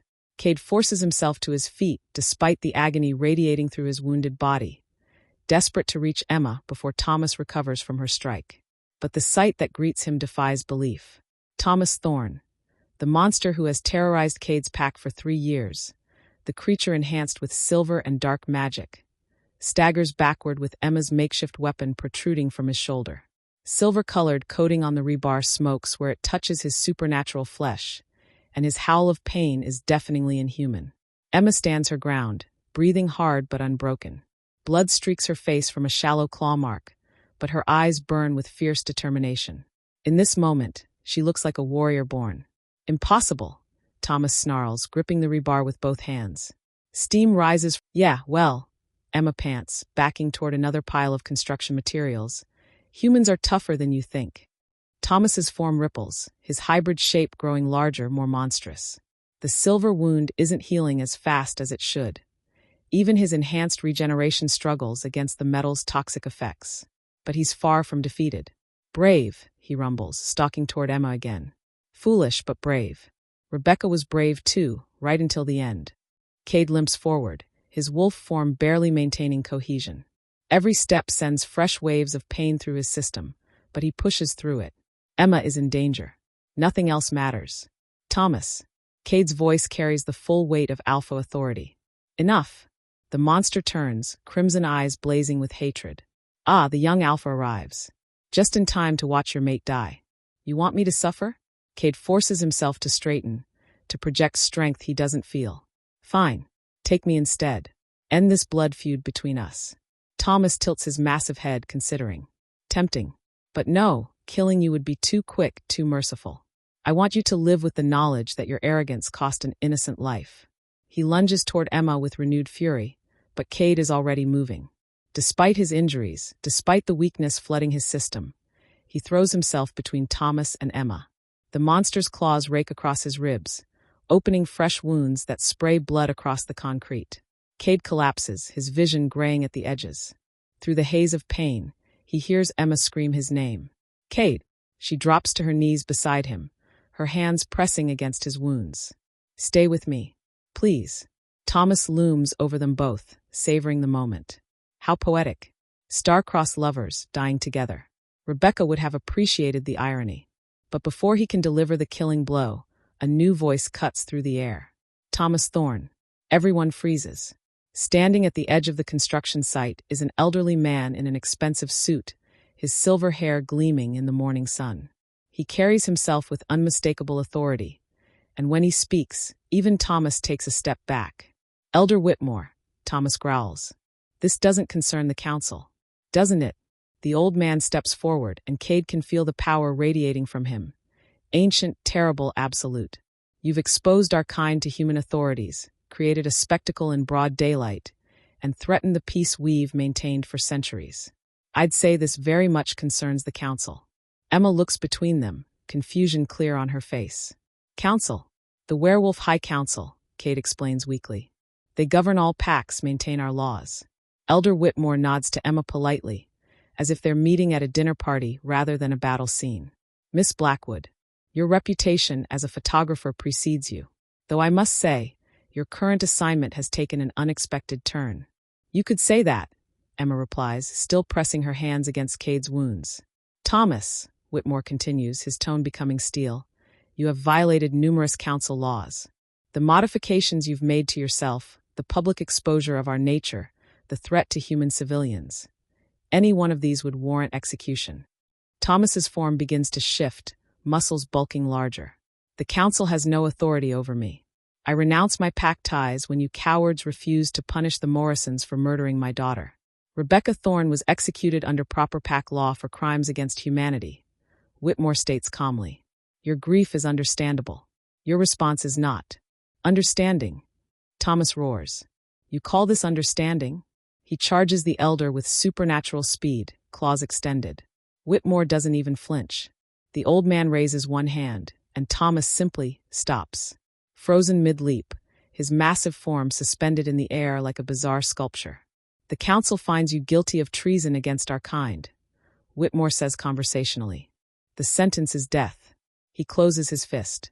Thomas Thorne crumbles to ash, his monstrous form disintegrating in seconds. The ashes scatter on the morning breeze, leaving no trace that he ever existed. Emma stares at the spot where Thomas stood, her mouth hanging open. How did you? Magic, my dear. Very old, very powerful magic. Whitmore brushes imaginary dust from his sleeves. Now then, Mr. Morrison, I believe you need medical attention. Cade tries to sit up, fails, and settles for glaring at the elder. The rogues are being handled by your pack and mine, Whitmore assures him. Without their enhanced leader, they're just ordinary wolves. No match for trained pack fighters. As if summoned by his words, Sophia appears at the edge of the construction site, her silver fur stained with blood that clearly isn't her own. She shifts to human form, accepting a coat from one of Whitmore's people. All rogues neutralized, she reports. Pack casualties are minimal, mostly cuts and bruises. Relief floods through Cade, followed immediately by concern as Emma's hands come away from his wounds covered in blood. Too much blood. I need to get him to a hospital, Emma says urgently. Actually, Dr. Chen's voice calls from behind them. I think we can handle this here. Sarah approaches with a medical bag, her expression grim but determined. Werewolf physiology is unique. Human hospitals ask too many questions about accelerated healing. He's lost a lot of blood, Emma protests. But he's alive, Sarah says gently, kneeling beside them. And that's what matters. Werewolves are remarkably resilient, Emma. He'll heal. Elder Whitmore watches the medical triage with interest. Miss Blackwood, you've handled this situation with remarkable composure for a human. I don't feel composed, Emma admits, watching Sarah work on Cade's wounds. I feel terrified and confused and completely out of my depth. And yet you face down a monster to protect someone you care about, Whitmore observes. That takes courage most werewolves would envy. Emma looks down at Cade, who manages a weak smile despite his condition. The mate bond thing Cade mentioned, is it real? Very real, Whitmore confirms. And very rare. Most werewolves go their entire lives without finding their destined mate. What does it mean for someone like me? Someone human? Whitmore studies her with ancient eyes. That depends entirely on what you want it to mean. Sarah finishes bandaging Cade's worst wounds and helps him sit up. He's pale but alert, his regenerative healing already beginning to close the smaller cuts. Emma, he says quietly, reaching for her hand. You saved my life. You saved mine first, she replies, squeezing his fingers. I'd say we're even. Elder Whitmore clears his throat. There is, of course, the matter of what happens next. Miss Blackwood now knows our secret, has witnessed council magic, and is apparently mated to a pack alpha. These are unprecedented circumstances. Emma's heart sinks. Are you going to kill me? Heavens, no. Whitmore looks genuinely shocked. You're far too valuable for that. But we will need to discuss options. Integration into pack life, magical protections, perhaps even transformation if you're willing. Transformation? Emma's eyes widen. Into a werewolf? It's possible, Whitmore says carefully, though the process is complex for adults. And entirely voluntary, of course. Emma looks at Cade, seeing hope and fear warring in his green eyes. The choice is hers. Return to her normal human life, or step fully into his supernatural world. But as she sits there, Cade's blood still warm on her hands, Emma realizes the choice was made the moment she decided not to run. The moment she felt their souls recognize each other across impossible odds. Tell me more about this transformation, she says. And for the first time since the nightmare began, Cade smiles. Chapter 9 Emma. 3 days later, Emma sits in the Morrison family cabin, surrounded by werewolf lore books that make her head spin. Transformation rituals, pack hierarchies, lunar cycles, territorial disputes. The supernatural world operates according to rules she's only beginning to understand. Cade emerges from the kitchen carrying 2 steaming mugs, moving carefully to avoid straining his healing wounds. The silver injuries took longer to close than normal cuts, but his werewolf regeneration has already faded the worst of the scarring to thin white lines. "How's the reading going?" he asks, settling beside her on the couch. "It's like studying for a PhD in applied mythology," Emma admits, accepting the coffee gratefully. "Did you know there are 17 different types of werewolf transformations, each with their own success rates and side effects? 18, actually. That book was written before the Australian pack developed their lunar-enhanced technique." Cade's smile is gentle, understanding. "I know it's overwhelming." Emma closes the heavy tome and looks around the cabin. It's beautiful in a rustic way. Exposed beams, stone fireplace, windows that offer stunning views of the surrounding forest. Cade brought her here after Elder Whitmore left, claiming she needed somewhere safe to process everything that had happened. What she really needed was time to think without the pressure of pack dynamics and council expectations. "Tell me honestly," Emma says, turning to face him. "If I choose not to transform, what happens to us?" Cade is quiet for a long moment, his green eyes distant. "The mate bond doesn't disappear just because you remain human. I'll still feel connected to you, still need to protect you. But you'll age and die while I live for centuries. You'll never fully understand the pack aspects of my life, never be able to share that part of myself with you." His voice grows softer. "And our children, if we have them, will be werewolves whether you transform or not. That's how the genetics work." Emma had read about that. The dominant supernatural genes that ensured werewolf offspring regardless of one parent's humanity. Children who will outlive me by hundreds of years. Yes, the weight of that reality settles over her like a heavy blanket. She'd always wanted a family, but imagining children she'd never see reach true adulthood, a mate who'd grieve her death for centuries, it painted their potential future in tragic colors. "And if I do transform," Emma asks, "then you become part of the pack permanently. You'd have enhanced strength, speed, healing, and a lifespan measured in centuries rather than decades." Cade's expression grows serious. "But you'd also be bound by pack law, subject to alpha authority. Your human life would essentially end." "Your authority," Emma clarifies. "Yes, though as my mate, you'd share some of that authority. Pack alphas typically rule together."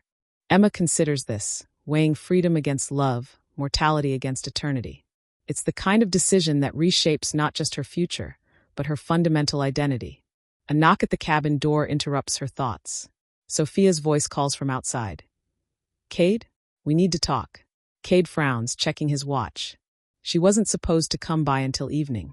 He opens the door to reveal Sophia, but she's not alone. Behind her stands a young woman Emma doesn't recognize.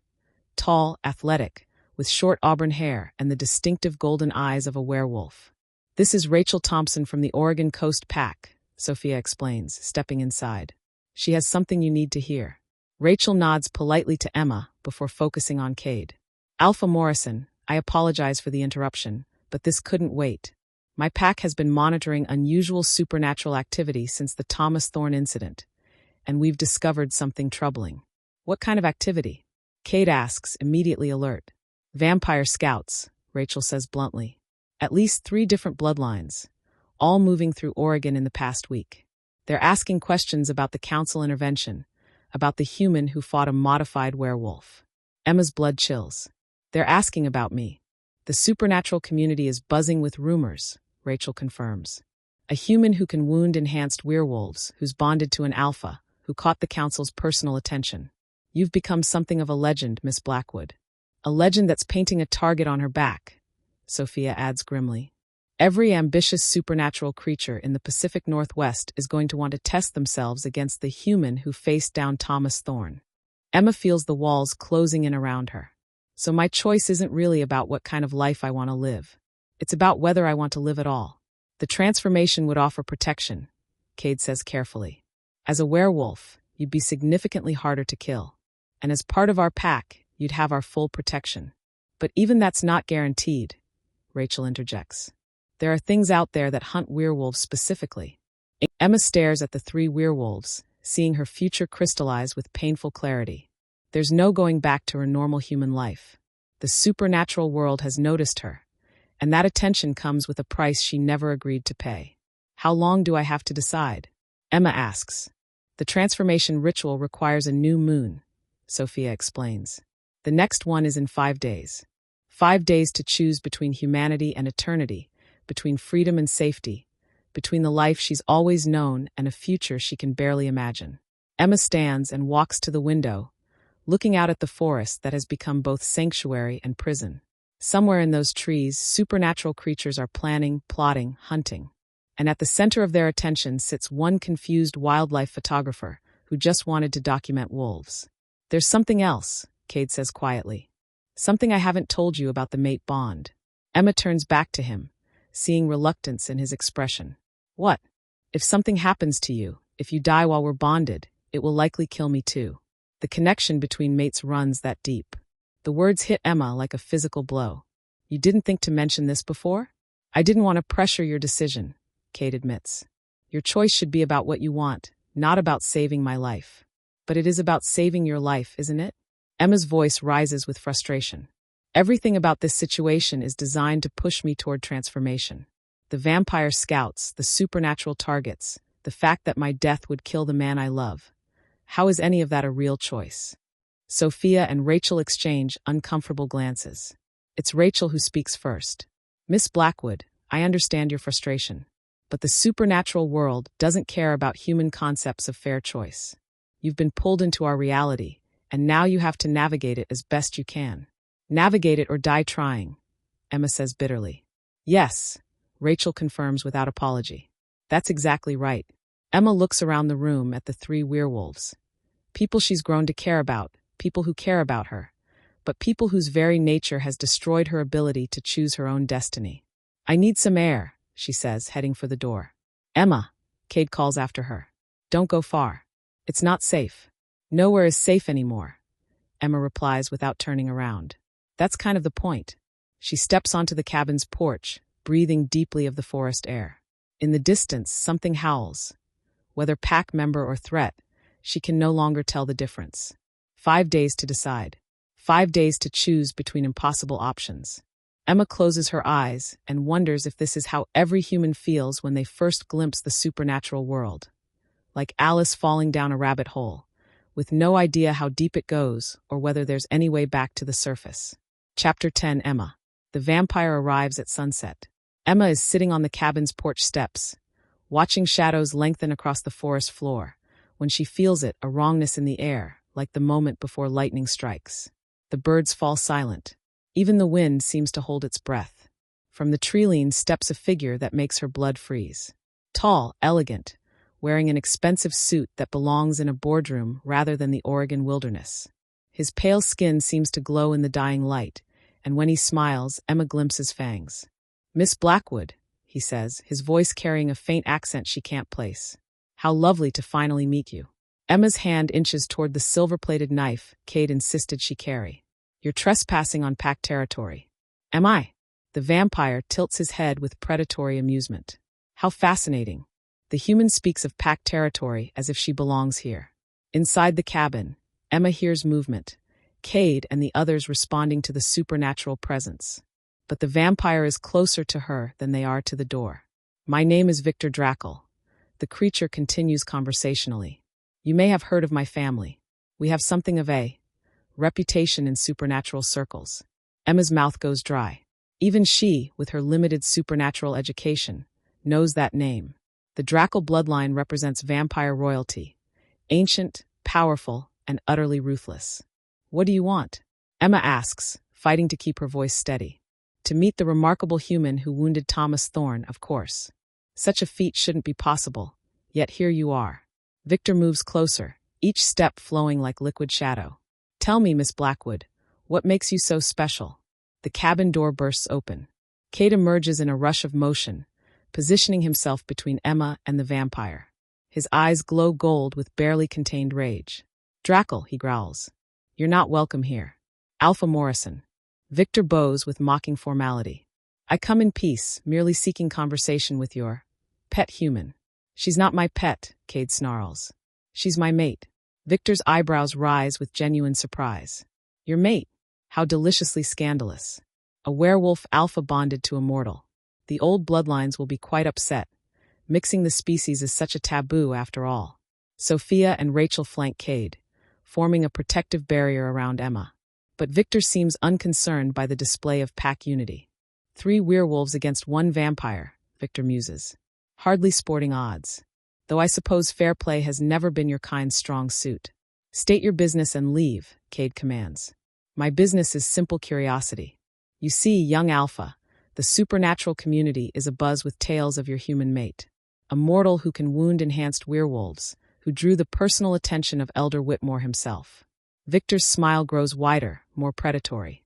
Such a unique individual would be quite valuable to the right collector. Emma's blood turns to ice. Collector? Oh yes, my dear. There are entities in this world who prize the unusual, the unprecedented. A human with your apparent capabilities would fetch quite a price in the right markets. She's under pack protection, Cade states firmly. Any threat against her is a threat against us. Threat? My dear Alpha, I speak merely of opportunity. Miss Blackwood faces a choice, does she not?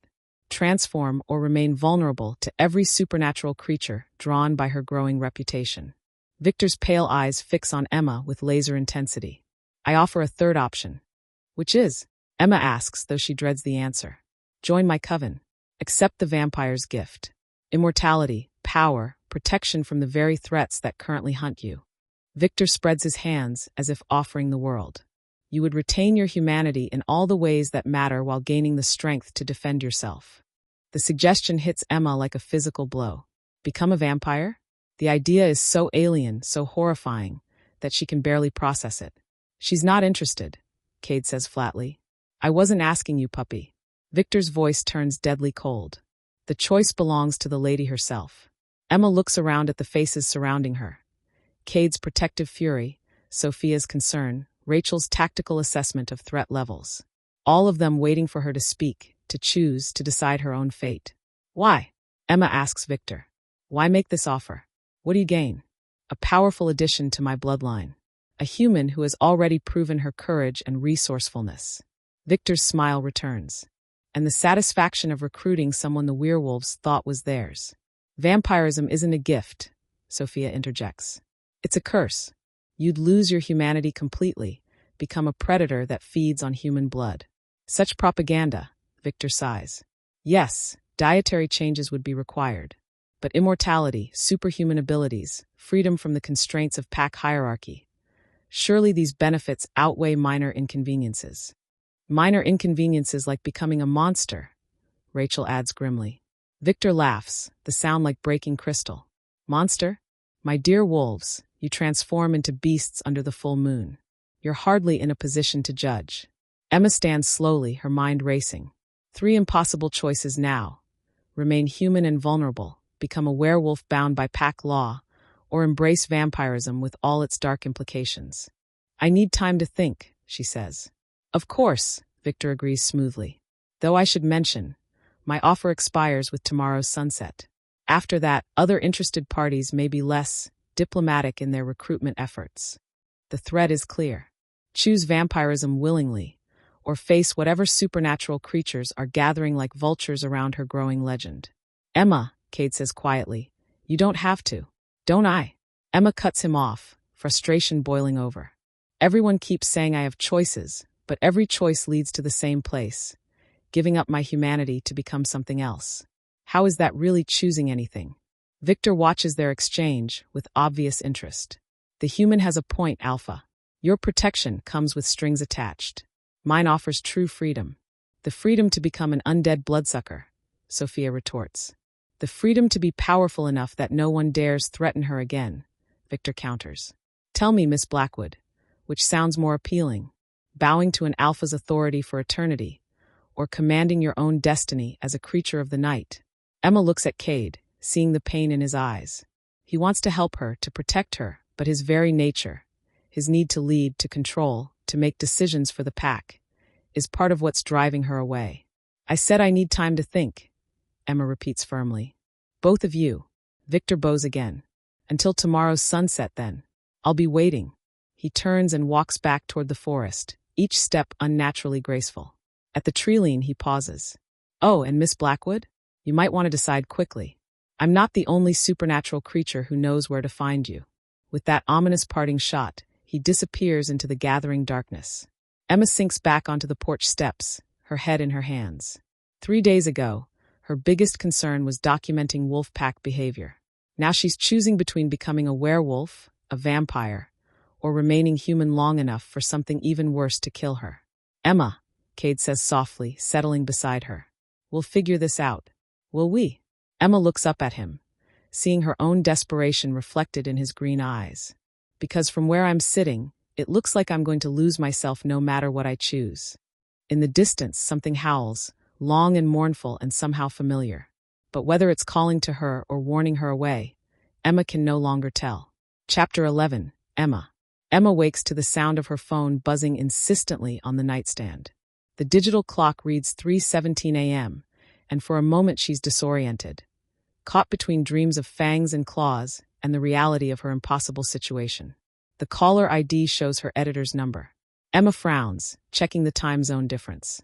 It's past 6 a.m. in New York, but calling this early still seems unusual. Hello, Marcus? Emma answers, her voice rough with sleep. Emma, thank God you picked up. Marcus Chen's voice is tight with worry. Are you somewhere safe? Emma sits up in the cabin's guest bed, instantly alert. What's wrong? I've been getting calls all night. People asking about you, about your assignment in Oregon. Some claimed to be other photographers wanting collaboration. Others said they were researchers interested in your wolf documentation. Marcus pauses. Emma, none of them felt right. Their questions were too specific, too focused on your exact location. Emma's blood turns cold. What kind of questions? Where exactly you're staying, whether you're working alone, if you've made any unusual discoveries about the local wildlife. Marcus's voice drops lower. One caller had an accent I couldn't place and kept asking if you'd formed any personal connections with your subjects. Victor, or someone working for him. Marcus, I need you to do something for me, Emma says, already reaching for her clothes. Cancel the assignment. Tell anyone who asks that I returned to New York yesterday. Emma, what's going on? You sound scared. How can she explain that she's caught in a supernatural war? That vampires and werewolves are fighting over her future? That her biggest career break has turned into a nightmare of impossible choices? I can't explain over the phone, Emma says instead. Just please cancel everything.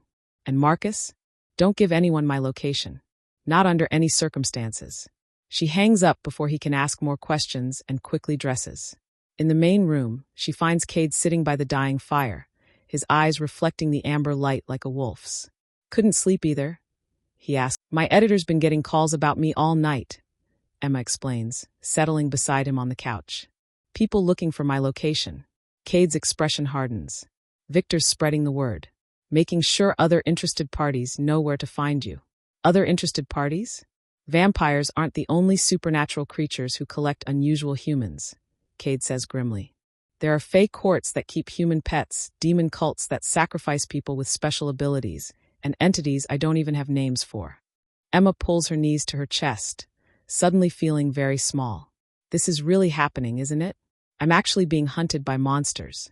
You're being hunted because you're remarkable, Cade corrects gently. Because you faced down Thomas Thorne and lived. Because you're brave enough to love a werewolf despite the danger. That kind of courage is rare, Emma. It makes you valuable. Valuable enough to die for, apparently. Cade is quiet for a moment, staring into the fire. When he speaks, his voice carries the weight of hard decisions. There's something I haven't told you about the transformation process, he says finally.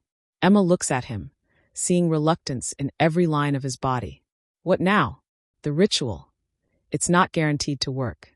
Adult humans who attempt werewolf transformation have about a 60% survival rate. The words hit Emma like a physical blow. 60%? You're telling me there's a 40% chance it would kill me. The younger the human, the better the odds. Children almost always survive. Teenagers have an 80% chance. But adults? Cade's hands clench into fists. Adults often can't handle the magical and physical stress. Emma stares at him, her mind reeling. Were you planning to mention this before I made my decision? I was hoping Elder Whitmore might know of safer methods, modern techniques that improve the odds. But you don't know for sure. No, Cade admits. I don't know for sure. Emma stands and walks to the window, looking out at the forest that's become both sanctuary and prison. 3 choices. Remain human and be hunted by supernatural predators, become a vampire and lose her humanity to bloodlust, or risk death attempting werewolf transformation. What about Victor's offer? She asks quietly. What are the survival rates for vampiric transformation? Cade's silence is answer enough. Emma turns back to him, seeing pain etched across his features. 100%, he says finally. Vampiric transformation always works. The human dies and is reborn as something else, but the body survives. The human dies, Emma repeats slowly. You mean my personality, my memories, would remain intact, Cade says quickly. But your fundamental nature would change. You'd crave human blood, be vulnerable to sunlight and holy symbols, lose the ability to form pack bonds. But I'd be alive. You'd be undead. There's a difference. Emma sinks back onto the couch, overwhelmed by the mathematics of survival. Stay human and be hunted until something kills her. Attempt werewolf transformation with 40% odds of immediate death. Accept vampirism and live forever as a blood-drinking monster. This is insane, she whispers. How did my life become a supernatural horror movie? Because you're brave enough to love someone like me, Cade says simply. Because when you saw a wolf in the forest, you didn't run. You reached out your hand. Emma looks at him, really looks at him. The man who asked her to come back to Crescent Falls, who revealed his deepest secrets, who fought a monster to protect her. The man whose life is now tied to hers by bonds she's only beginning to understand. If I become a vampire, Emma says slowly, what happens to our mate bond? It breaks, Cade admits, and the pain in his voice is devastating. Vampires can't form werewolf mate bonds. The magic is incompatible. And if I die during the werewolf transformation, then I probably die too, Cade says quietly. The bond is that strong. Emma stares at him, the full weight of her situation finally settling in. Her choice isn't just about her own survival. It's about Cade's life, the pack's future, the balance of supernatural power in the region. So my options are, become a vampire and lose you, attempt transformation and possibly kill us both, or stay human and definitely get us both killed when something else finds me. Those are the options, Cade confirms. Emma laughs, but the sound comes out broken and hysterical. You know what the really crazy part is? 3 days ago, my biggest worry was whether my telephoto lens was strong enough for wildlife photography. A distant howl echoes through the forest, not from Cade's pack, but from something else. Something that sounds hungry. They're getting closer, Cade says, his body tensing with alertness. How long do we have? Hours, maybe less. Cade stands, moving to the window. Victor wasn't lying about other interested parties. I can smell them out there, different scents, different types of predators. Emma joins him at the window, scanning the tree-line for movement. What do you see? Enough to know we can't stay here much longer. Cade turns to her, his green eyes intense with urgency. Emma, you need to decide. Soon. She looks out at the forest where supernatural creatures gather like vultures, then back at the man she loves. The werewolf whose life hangs in the balance of her choice. 3 impossible options. No good answers. And time running out faster than she ever imagined. The new moon is still 2 days away, Emma says. We can accelerate the werewolf transformation ritual if necessary, Cade replies. It's riskier but possible. And Victor's deadline is sunset tonight. Yes. Emma closes her eyes, feeling the weight of destiny pressing down on her shoulders. When she opens them again, her expression is determined. Then I guess I better decide quickly, she says. In the distance, something roars, deep and inhuman and definitely not a wolf. The hunters are closing in, and Emma Blackwood is running out of time. Chapter 12, Emma. The decision comes to Emma like lightning, sudden, electric, and undeniable. She's standing at the cabin window, watching shapes move through the forest, when the certainty hits her. Not the careful weighing of pros and cons she's been torturing herself with for days, but a bone-deep knowledge that transcends logic. I know what I want to do, she says quietly. Cade turns from where he's been checking weapons, his green eyes immediately alert. What? I want to try the werewolf transformation. The words hang in the air between them, loaded with finality. Cade stares at her, hope and terror warring across his features. Emma, the risks. I know the risks. Emma turns to face him fully, her expression calm despite the magnitude of what she's choosing. 60% survival rate. 40% chance of death. Possibility of taking you with me if it goes wrong. Then why? Emma moves closer to him, reaching up to cup his face in her hands. Because if I'm going to die, I want to die as myself. Not as a vampire who craves human blood. Not as a human too weak to fight back. I want to die trying to become something worthy of you. You're already worthy. As a human who needs constant protection, who brings danger to your pack just by existing. Emma shakes her head. That's not the life I want, Cade. That's not the person I want to be. Cade closes his eyes, leaning into her touch. What if it kills you? Then at least we'll have tried. Emma's voice grows stronger, more certain. But what if it works? What if I become something strong enough to stand beside you instead of behind you? A crash echoes from the forest outside. Something large moving through the underbrush without concern for stealth. Multiple somethings by the sound of it. They're here, Cade says grimly. Whatever's been hunting you, they've found us. Emma looks out the window and counts at least 6 different shapes emerging from the treeline. Some move like wolves, others with the fluid grace of vampires, and one that defies classification entirely. Something that seems to shift between forms with each step. How long does the transformation ritual take? Emma asks. In ideal conditions? 6 hours. Accelerated. Cade's jaw tightens. 2 hours minimum. And how long before those things reach us? As if in answer to her question, a voice calls from the forest, cultured, amused, definitely Victor.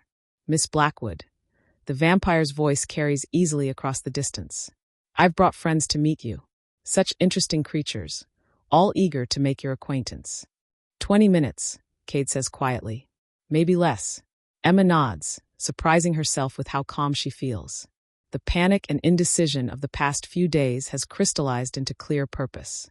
Then we don't have time for ideal conditions, she says. Start the ritual. Emma, start it now, Cade. Emma grabs his shoulders, her eyes blazing with determination. I've made my choice. I'd rather die trying to become a werewolf than live as a vampire's prize or a human victim. Cade stares at her for a moment longer, then nods grimly. Sophia, he calls.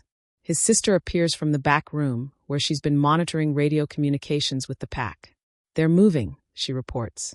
All of them, converging on this location. We need the emergency transformation kit, Cade says. Now. Sophia's eyes widen. Cade, you can't be serious. The accelerated ritual is our only option. Cade's voice carries absolute alpha authority. Get the kit. Prepare the circle. Sophia nods and disappears again. Emma can hear her moving rapidly through the cabin, gathering supplies. What do I need to do? Emma asks. Trust me, Cade says simply, and try not to fight the change when it comes. Another voice calls from the forest, this one female and definitely not human. Little human, come out and play. We promise to make your death interesting. Cade growls low in his throat, his eyes beginning to glow gold. They're trying to provoke us into making mistakes. Is it working? Emma asks. Yes, Cade admits. Every instinct I have is screaming to shift and tear them apart for threatening you. Then shift, Emma says simply. Protect me while Sophia performs the ritual. I can't shift and guide your transformation at the same time. The ritual requires human hands, human voice. Then Sophia guides the ritual, and you keep the monsters away from us. Emma's voice is steady, final. We do this together, or we don't do it at all. Sophia returns with what looks like a camping first aid kit, but when she opens it, Emma sees items that definitely don't belong in any medical supply. Silver needles, vials of what looks like liquid moonlight, crystals that pulse with inner fire. The circle needs to be drawn in the center room, Sophia explains, her movements efficient despite the urgency. Away from windows, close to the fireplace. How long until they reach the cabin? Emma asks. 10 minutes, Cade says, checking his watch. Maybe 8. Sophia is already moving furniture, clearing space in the center of the room. With quick, practiced movements, she begins drawing symbols on the wooden floor with what looks like silver paint. Emma, she says without looking up, I need you to understand something. The accelerated ritual is dangerous even under the best circumstances. With supernatural predators trying to break down the door. The survival rate drops, Emma finishes. To maybe 30%, Sophia confirms grimly. Emma feels a chill but pushes it aside. What happens if I die during the transformation? Best case scenario? You just die and Cade grieves but survives. Sophia's silver paint creates intricate patterns that seem to move in the firelight.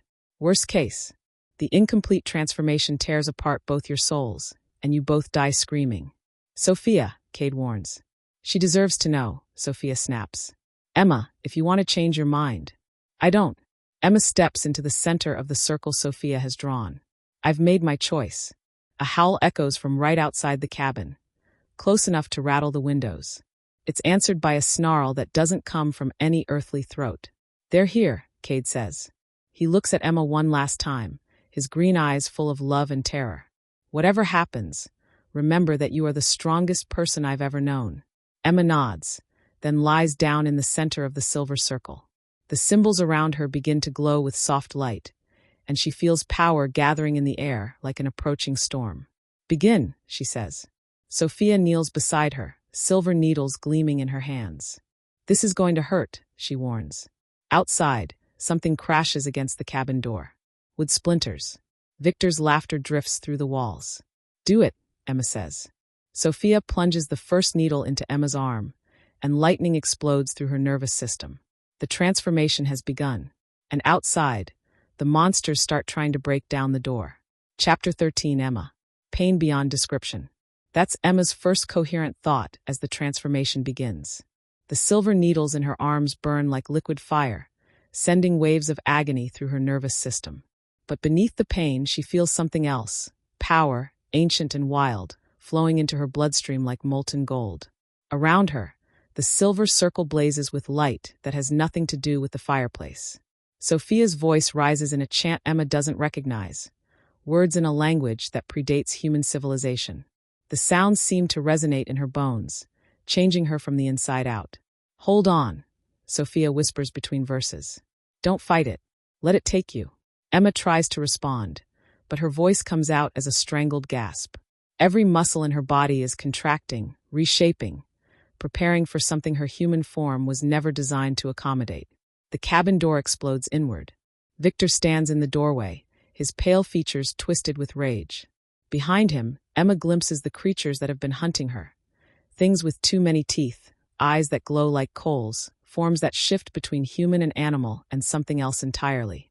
Stop this madness, Victor snarls, but he doesn't enter the circle. The silver symbols seem to repel him like a physical barrier. She belongs with my kind. Cade's response is a roar that shakes the cabin's foundations. He shifts mid-lunge, his human form blurring into the massive dark wolf Emma remembers from their first encounter. He hits Victor with the force of a freight train, and they crash through the doorway into the night. The sounds of battle erupt outside, snarls, screams, the crunch of bone meeting claw. Emma tries to focus on Cade's safety, but another wave of transformation pain drives all other thoughts from her mind. Her bones are breaking. She can feel them snapping, reshaping, growing longer and stronger. The agony is so intense she can't even scream. Her throat has closed, her lungs burning as her ribcage expands to accommodate new lung capacity.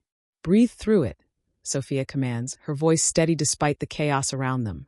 Your body knows what to do. Trust the process. Easy for her to say. Emma's not sure she has a body anymore. The thing writhing in the silver circle feels foreign, alien, like she's being turned inside out and rebuilt from scratch. Something crashes through the cabin window. A creature that might once have been human, but now sports fangs like a saber-toothed tiger and claws that leave gouges in the wooden floor. Its eyes fix on Emma with predatory hunger. Fresh transformation. It hisses, saliva dripping from its distended jaw. Still mostly human. Delicious. Sophia rises smoothly to her feet, her own shift beginning. You're not invited. The creature lunges. Sophia meets it halfway, her silver wolf form tackling the intruder with vicious efficiency. They roll across the floor in a tangle of teeth and claws, destroying furniture and sending sparks flying from the fireplace. Emma watches through a haze of transformation pain, her vision shifting strangely. Colors are brighter, more vivid. She can smell things she's never noticed before. The copper scent of blood, the musk of fierce sweat, the ozone smell of magic crackling through the air. Another crash from outside. Cade's howl of pain cuts through the night, and Emma's heart clenches with terror. The mate bond is strengthening as her transformation progresses, and she can feel his agony as if it were her own. She tries to sit up, to help him, but her body betrays her. Her spine is reshaping itself, vertebrae elongating and repositioning. The pain is so intense that consciousness starts to slip away. "Stay with me," Sophia calls from across the room, where she's pinning the intruder's throat between her jaws. "Don't pass out. Fight for it." Emma grits her teeth that feel sharper than they should, and forces herself to stay conscious. Outside, she can hear Cade battling multiple opponents. Through their growing bond, she feels his desperation, his fear for her safety overriding his own survival instincts. The cabin's back door bursts open. More creatures pour in, vampires, Emma thinks, moving with that fluid grace she's learned to recognize. But these aren't like Victor. These are feral things, faces distorted with hunger, eyes glazed with bloodlust. "Where is she?" One of them hisses, scanning the room. The human with power. Its gaze falls on Emma, and its lips pull back in a terrible smile. "There." The vampire charges toward the circle, but as soon as it touches the silver boundary, it screams and jerks back. The symbols are still glowing, still holding the ritual space sacred. "Clever little wolves," another vampire says, circling the circle like a shark. But barriers can be broken. It pulls out what looks like a black dagger, its surface seeming to absorb light. When it touches the blade to the silver symbols, they begin to dim. "No," Sophia snarls, releasing her current opponent to lunge toward the vampire with the knife. But she's too late. The silver circle flickers and dies. Immediately, Emma feels the transformation beginning to falter. The power flowing through her wavers, her partially changed bones screaming in protest. She's caught between human and wolf, trapped in a form that can't survive in either state. "Almost there," she gasps, her voice distorted by a throat that's still reshaping. "So close." The vampire with the knife grins and raises his blade. Not close enough. He plunges toward Emma's heart. A blur of motion intercepts him. Marcus, the pack beta Emma met in the forest, crashes through the window in full wolf form. His jaws close around the vampire's throat, and they tumble away from Emma in a spray of blood. But the damage is done. Without the circle's power, the transformation is collapsing. Emma can feel her bones trying to return to human configuration, while her muscles fight to complete their lupin restructuring. The conflicting changes are tearing her apart from the inside. "I can't," she whispers, blood frothing at her lips. It's not working. Sophia appears beside her, having shifted back to human form. Her face is grim but determined. "Yes, it can. But it requires something the ritual books don't mention." "What?" "True mate bonding. Cade has to claim you fully during the transformation. Your souls have to merge completely for the change to stabilize." Emma looks toward the shattered doorway, where she can still hear Cade fighting for his life against overwhelming odds. "He's busy. Then we bring him here." Sophia throws back her head and howls, a sound so primal, so desperate, that it seems to shake the very foundations of the world. The fighting outside pauses. Then Emma hears it, Cade's answering howl, closer than expected. Footsteps pound across the cabin floor. Cade appears in the doorway, bloodied and exhausted but alive. His eyes immediately find Emma, and the anguish in them is heartbreaking. "The transformation is failing," Sophia says quickly. "You have to complete the mate bond. Now." Cade doesn't hesitate. He drops to his knees beside Emma, his hands finding hers despite the chaos around them. "I'm here," he whispers. "I'm with you." Emma feels their connection strengthen, the mate bond blazing to life between them like a bridge of golden light. Power flows from him to her, stabilizing the transformation, giving her the strength to complete what she started. But outside, something roars with fury. More creatures are coming, drawn by the scent of magical power and fresh blood. "Hurry," Sophia urges. "Whatever you're going to do, do it now." Cade leans down and kisses Emma, and she tastes her own blood on his lips. "I love you," he whispers against her mouth. "Human or wolf, you are mine. And I am yours." The mate bond explodes between them like a supernova. Emma's transformation completes in a rush of overwhelming power. Her bones snap into their final configuration. Her muscles surge with new strength. And when she opens her eyes, the world looks different. Sharper, brighter, more alive. She can smell individual scents from every creature in the cabin, can hear heartbeats and footsteps from hundreds of yards away. When she looks at Cade, she sees not just his physical form, but the golden thread of their bond, connecting their souls across space and time. Emma tries to speak and realizes she's completed the shift.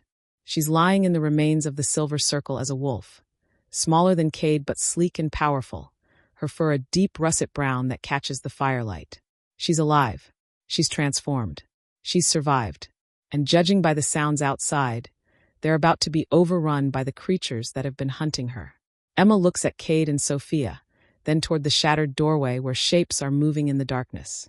Time to find out what she's become. Chapter 14, Emma. Being a werewolf feels like being struck by lightning and swallowing the sun. Emma rises to her 4 paws, marveling at how natural the movement feels despite having never walked on 4 legs before. Her new body responds to her will with fluid grace, muscles coiled with power she's never imagined possessing. The world explodes with sensory information. She can smell individual heartbeats from the creatures outside, distinguish between vampire coldness and something else, something that carries the scent of sulfur and decay. Her hearing has expanded beyond human range. She can detect the whispered conversations of enemies positioning themselves around the cabin. But most overwhelming is the mate bond with Cade. It's no longer a gentle pull or warm recognition. It's a golden thread of connection that ties their very souls together. She can feel his relief at her successful transformation, his fierce pride, and underneath it all, his desperate love. Emma, his voice speaks directly into her mind. Can you hear me? The telepathic connection startles her so much she nearly stumbles. Cade, how are you? Pack bonds. We can communicate mind to mind now. His mental voice carries warmth and wonder. How do you feel? Emma takes inventory. Powerful. Alive. Hungry for battle in a way that should probably concern her, but doesn't. Like I could take on the world. You might have to. Sophia's voice joins their mental conversation. We've got company. Lots of it. Through the shattered doorway, Emma can see shapes moving in the darkness. Too many shapes. Victor has brought an army. Enough hiding. Victor's cultured voice calls from outside. Miss Blackwood, you've made your choice. Now face the consequences. Cade positions himself between Emma and the door, his massive form radiating protective fury. Stay close to me. Your wolf instincts will guide you, but you're still learning. Don't take unnecessary risks. Emma feels a surge of something that's part gratitude, part irritation. Even as a werewolf, Cade's first instinct is to protect her rather than fight beside her. I'm not helpless anymore. No, he agrees, and she hears the wonder in his mental voice. You're magnificent. The first wave of attackers pours through the doorway. Emma's new instincts take over before her human mind can process what's happening. She lunges toward a vampire moving to flank Cade, her jaws closing around its throat with bone-crushing force. The creature dissolves into ash between her teeth, and she spits out the bitter remains with satisfaction. Well, Sophia's voice carries amusement despite the chaos. Someone's adapted quickly. Emma spins toward her next target, a creature that looks like it crawled out of a nightmare, all claws and too many joints. It swipes at her with talons like razors, but her new reflexes are faster than human thought. She ducks, pivots, and tears out its hamstring with surgical precision. The creature topples, and Emma finishes it with efficiency that would have horrified her human self. Now it just feels right. Natural-born hunter, Cade's mental voice carries pride and something darker. Be careful not to lose yourself to the wolf's instincts. But Emma doesn't feel lost. If anything, she feels more herself than she has in years. This body, these abilities, this pack bond, it all feels like coming home. Around them, the battle rages. Marcus has arrived with reinforcements from the pack, and the cabin has become a war zone of snarling werewolves and dying supernatural creatures. But Victor's forces keep coming, wave after wave of vampires and things Emma doesn't have names for. Where is she? Victor's voice cuts through the chaos. Where is the newly turned wolf? Emma realizes he still thinks of her as vulnerable, as newly transformed and confused. The mistake gives her an advantage. I'm going after Victor, she tells Cade through their bond. Absolutely not. He's too dangerous. He's looking for a helpless new werewolf, Emma interrupts. He won't expect what I've become.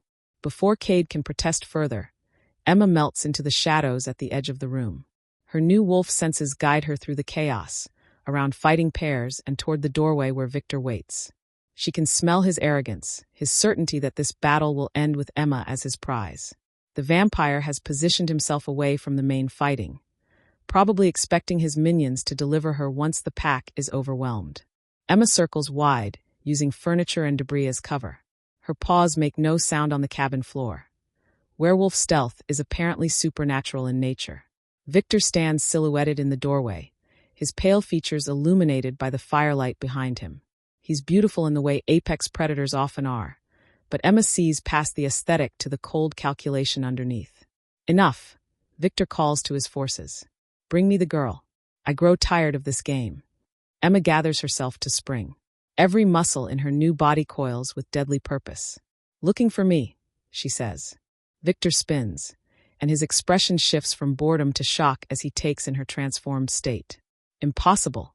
The transformation should have killed you. Sorry to disappoint, Emma replies, her voice carrying a growl that vibrates in her chest. She lunges. Victor moves with vampire speed, but Emma's new reflexes match his.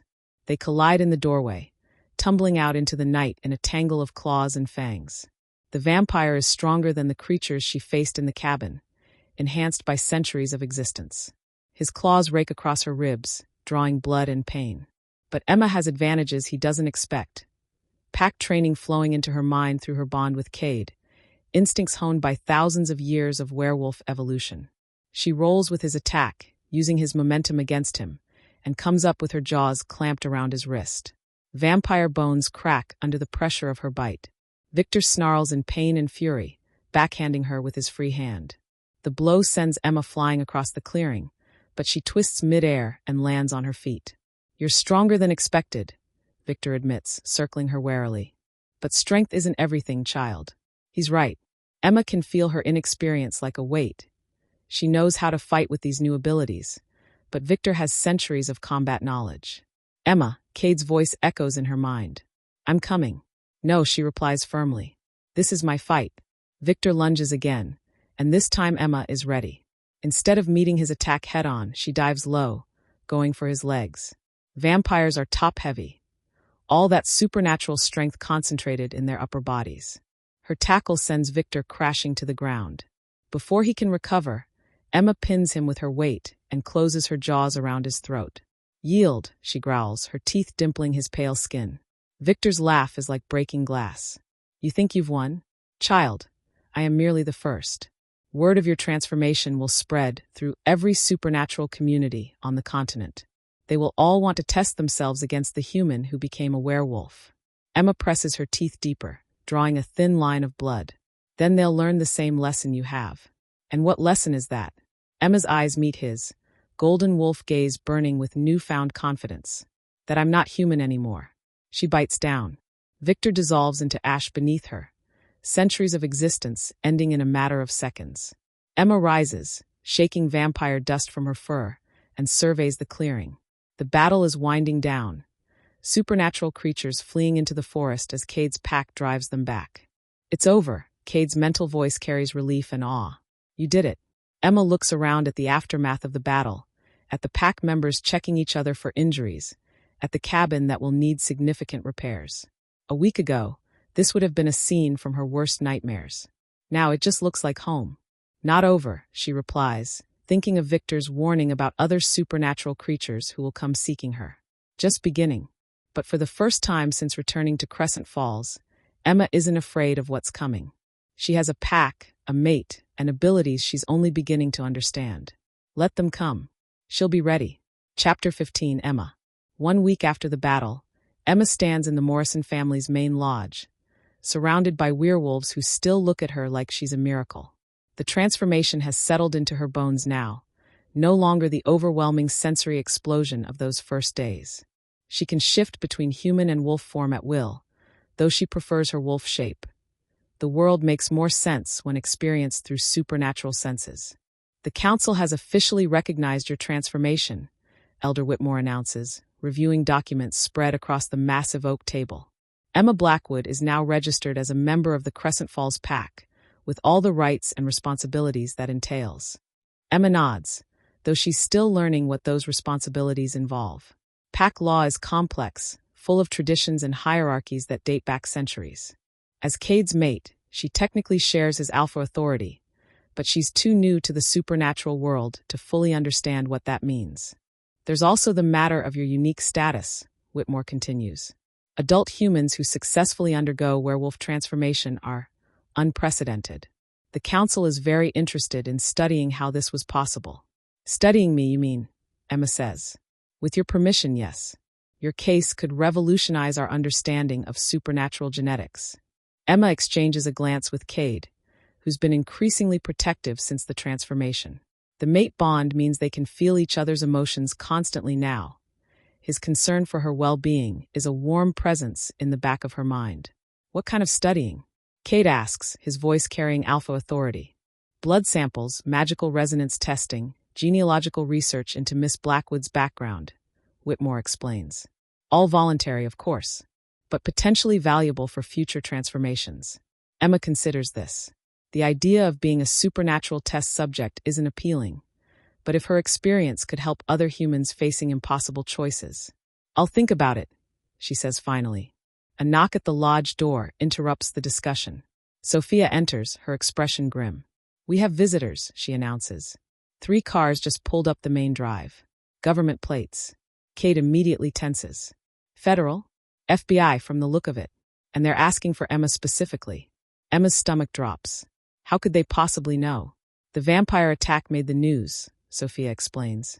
Officially, it's being reported as a gas leak explosion that killed several people. But there were witnesses to the supernatural elements. Cell phone videos, security camera footage. Elder Whitmore stands smoothly, his expression shifting to diplomatic calm. Miss Blackwood, I suggest you remain in wolf form until we understand their intentions.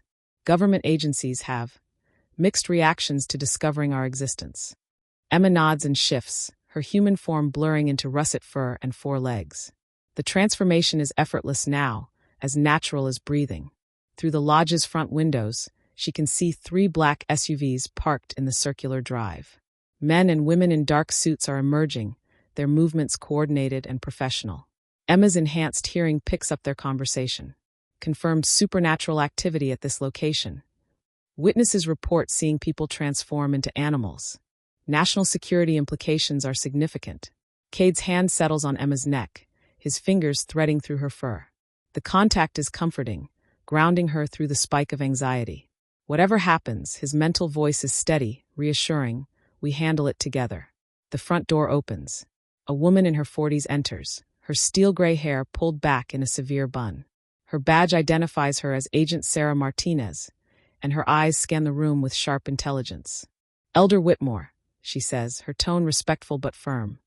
Agent Martinez, FBI Supernatural Crimes Division. We need to discuss recent events in Crescent Falls. There's a Supernatural Crimes Division? Sophia asks, surprised. There has been for 70 years, Martinez replies. We prefer to keep a low profile. Most supernatural communities police themselves effectively, making our intervention unnecessary. She turns to Cade. Mr. Morrison, I understand you're the alpha of this pack. I am, Cade confirms carefully. Then you're responsible for the supernatural incident that occurred at the Pinecone Lodge last week. Multiple civilian casualties, extensive property damage, and worst of all, exposure. Emma feels Cade's tension ratchet higher. Through their bond, she senses his protective instincts warring with the need to handle this diplomatically. The incident was an attack on my pack by rogue supernatural creatures, Cade says. We defended ourselves. Defended yourselves in full view of human witnesses, Martinez counters. We have 17 different cell phone videos showing people transforming into wolves. The internet is buzzing with speculation about real werewolves in Oregon. Social media posts can be dismissed as hoaxes, Elder Whitmore interjects smoothly. They frequently are. Not when they're supported by corroborating evidence. Martinez pulls out a tablet, swiping through images. Security camera footage from the hotel, physical evidence of supernatural combat, eyewitness accounts from credible sources. She pauses, her gaze settling on Emma with uncomfortable intensity. And then there's the matter of Emma Blackwood. Every werewolf in the room goes very still. Emma feels her hackles rise, a low growl building in her chest. Miss Blackwood was a registered federal contractor, Martinez continues. Her assignment here was funded through official channels. When she disappeared during a suspected supernatural incident, it triggered federal protocols. She didn't disappear, Cade says firmly. She's here voluntarily. Is she? Martinez looks directly at Emma, and there's something knowing in her expression. Miss Blackwood, if you're being held against your will, blink twice. Emma remains motionless, her golden wolf eyes fixed on the agent. She could shift back to human form, could explain that she chose this life, but something about Martinez's demeanor suggests the woman already knows more than she's revealing. Agent Martinez, Elder Whitmore says carefully, what exactly are you proposing? Cooperation, Martinez replies simply. The FBI has been monitoring supernatural activity for decades. We know about the pacts, the vampire covens, the Fey courts. Most of the time, you police yourselves effectively and we stay out of your way. She closes the tablet, her expression becoming businesslike. But this incident has drawn too much attention. The Secretary of Homeland Security is asking questions. The President's science advisor wants a briefing on emerging biological threats. If we don't control the narrative, someone else will, and they might not be as understanding as we are. What kind of cooperation? Cade asks. Registration. Official documentation of PAC membership, territorial boundaries, and leadership structure. Regular check-ins with our department. Most importantly, absolute discretion going forward. Emma sees the trap immediately. Official registration means government oversight, federal control over PAC activities. It's a leash disguised as protection. They want to own us, she projects to Cade through their bond. I know, he replies grimly, but refusing might be worse. And if we decline this generous offer? Sophia asks, her voice carrying dangerous undertones. Martinez smiles, but there's no warmth in it. Then the supernatural community becomes a matter of national security. Military involvement, forced relocations, potentially worse. The threat hangs in the air like smoke. Emma can smell the fierce sweat from the other PAC members, can feel Cade's fury through their mate bond. We'll need time to consider. Elder Whitmore begins. You have until tomorrow at noon, Martinez interrupts. After that, other agencies get involved. Less friendly agencies. She turns to leave, then pauses at the door. Oh, and Miss Blackwood? We know you're in there. When you're ready to discuss your unique situation, we'll be very interested to hear your perspective. With that parting shot, she and her team leave, their black SUVs disappearing down the mountain road. Emma shifts back to human form, her mind racing. They know, she says simply. Know what? Cade asks. That I transformed. That I'm not just a missing federal contractor. I'm proof that human-to-werewolf transformation is possible. Emma paces to the window, watching the dust settle where the government vehicles disappeared. They want to study me, weaponize me, or both. Elder Whitmore nods grimly. The government has always been interested in supernatural abilities. If they learn that human transformation is possible, they'll want to create werewolf soldiers, Sophia finishes. Superpowered operatives who can infiltrate any supernatural community. Emma feels the walls closing in around her again. A week ago, she was running from supernatural predators. Now she's being hunted by her own government. We could run, Cade suggests. Leave the country, find somewhere the FBI can't reach. And abandon our territory? Our PAC. Sophia shakes her head. This is our home, Cade. Emma looks around at the faces of people who have become her family, at the man who is her mate and partner. Then she thinks about Agent Martinez's knowing smile, about federal agencies interested in supernatural weapons. No, she says finally. We don't run. Emma, Cade begins. They want cooperation? Fine. We cooperate, on our terms. Emma's voice grows stronger, more confident. But they need to understand that I'm not some lab rat they can study. I'm a werewolf, with a pack and an alpha who will protect me. And an alpha who will follow her lead. Cade's mental voice carries pride and determination. Whatever you want to do, we do together. Emma nods, feeling the certainty settle in her bones. The transformation made her a target for supernatural creatures. Now it's making her a target for human authorities. But she's not the same frightened woman who arrived in Crescent Falls 2 weeks ago. She's a werewolf now, with a pack behind her and power she's still learning to use. Let the government come. She'll show them exactly what they're dealing with. Chapter 16, Emma. The government delegation returns at exactly noon the next day, but this time they're not alone. Emma watches from the lodge's second-floor window as Agent Martinez emerges from the lead SUV, followed by 2 men in military uniforms she doesn't recognize. Behind them, a convoy of additional vehicles disgorges personnel carrying equipment cases, and what looks suspiciously like containment gear. They brought an army, Sophia observes, joining Emma at the window. No, Emma corrects, her enhanced vision picking out details human eyes would miss. They brought scientists, and soldiers to protect the scientists. Below, Cade steps out of the lodge to meet the federal delegation. Even from this distance, Emma can see the tension in his posture, the way his hands rest loosely at his sides, ready to shift at a moment's notice. Through their mate bond, she feels his controlled fury.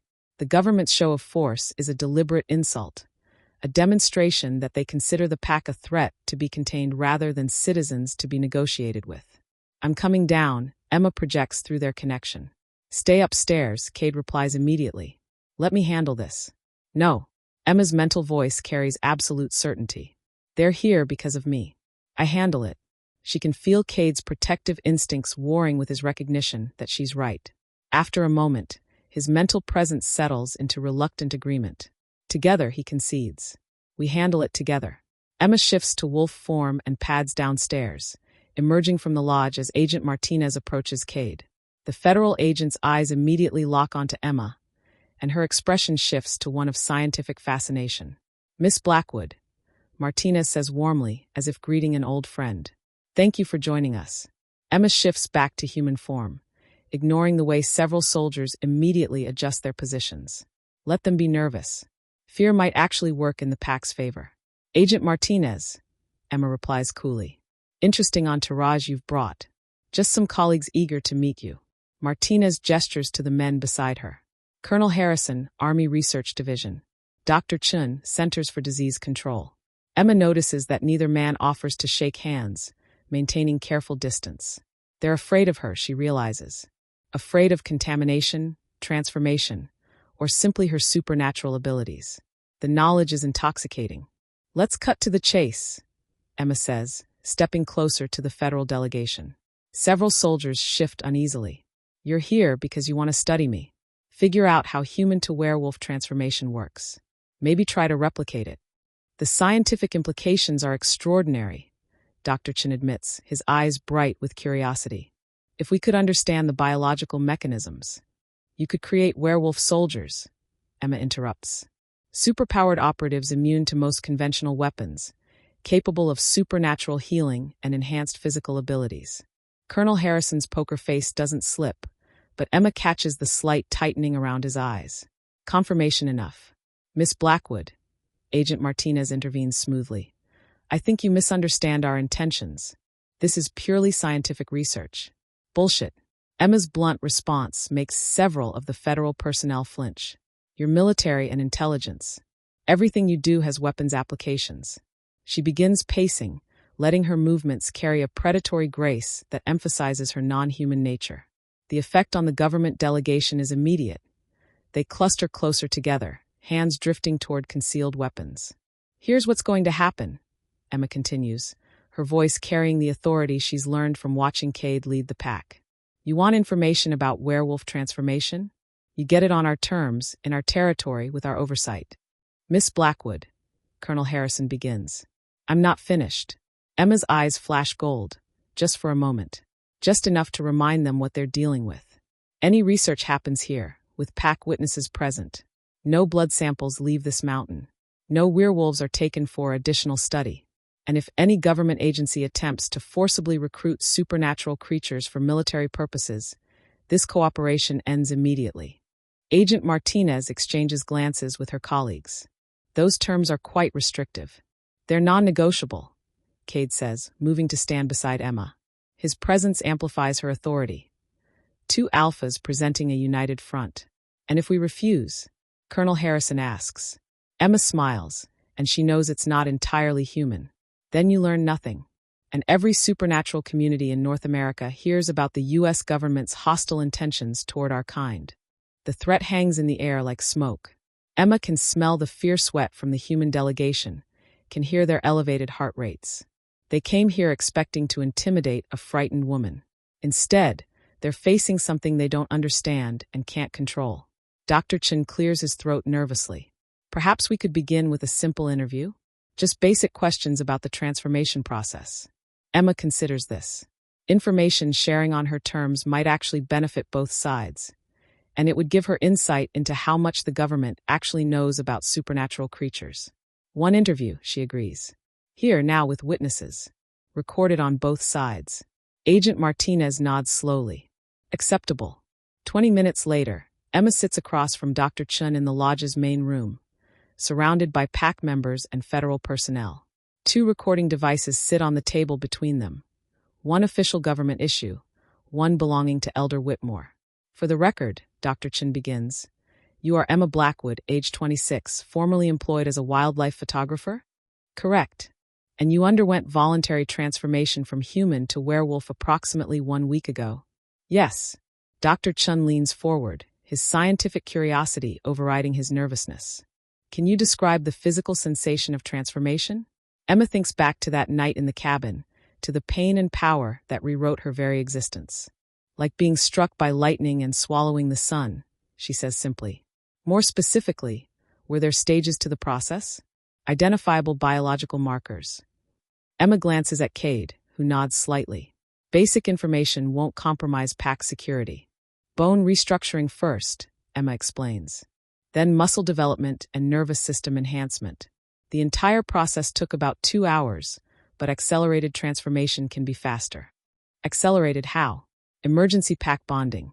Life or death situations seem to activate dormant supernatural genetics more rapidly. Dr. Chin scribbles notes frantically. Dormant genetics? You're suggesting humans naturally possess the capacity for lycanthropic transformation. Emma realizes she may have said too much. Through the mate bond, she feels Cade's concern. Some humans, she clarifies carefully. Not all. What determines compatibility? This is dangerous territory. Information about transformation compatibility could lead to government screening programs, forced testing, or worse. Unknown.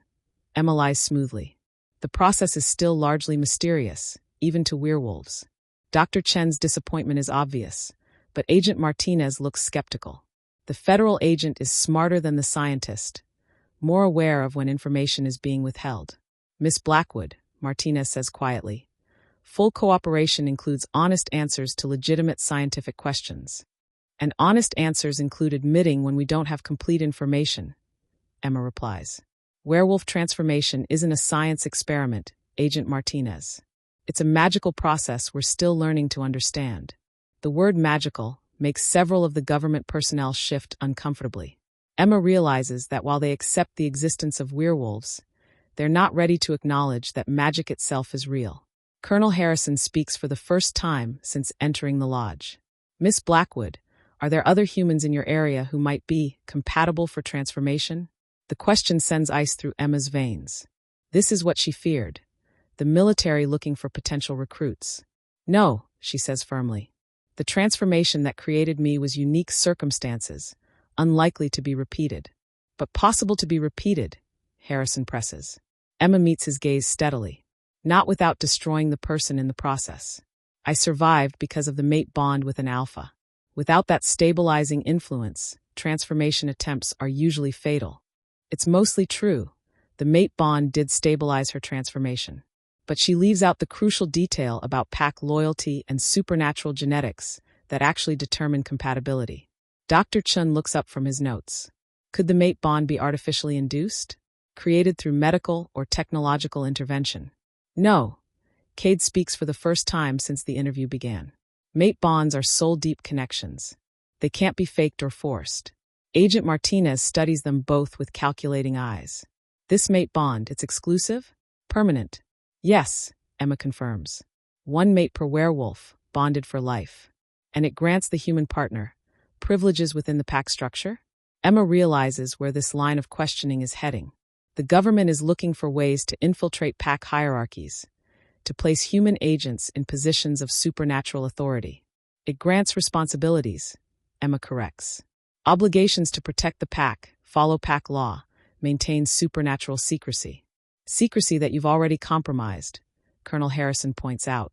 Emma's eyes flash gold again, more pronounced this time. Secrecy that was compromised by supernatural creatures attacking us in broad daylight. We didn't choose exposure, we survived it. The room falls silent.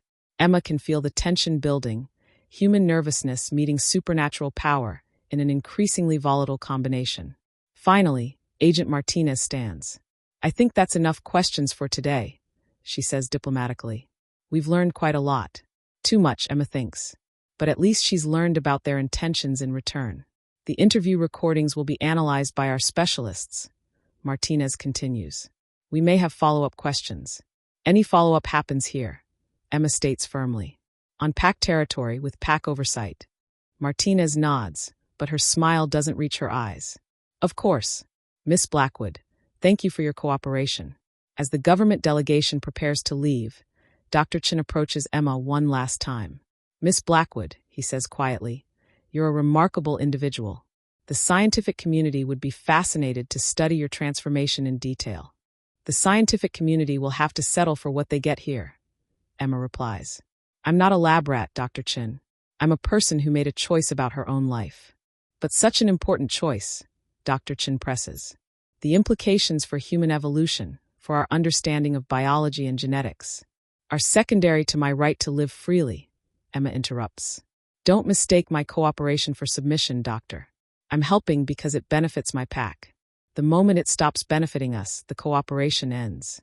Dr. Chin nods reluctantly and follows his colleagues out of the lodge. As the government convoy disappears down the mountain road, Emma feels a mixture of relief and unease. They've established boundaries, proven that the pack won't be intimidated. But she also knows this isn't over. The government has tasted supernatural power, and they want more. "How do you think we did?" Cade asks through their bond. "We bought time," Emma replies. "But they'll be back, with better questions and more pressure. Then we'll be ready." Cade's mental voice carries absolute certainty. "Whatever comes next, we face it together." Emma nods, looking around at the pack members who have become her family.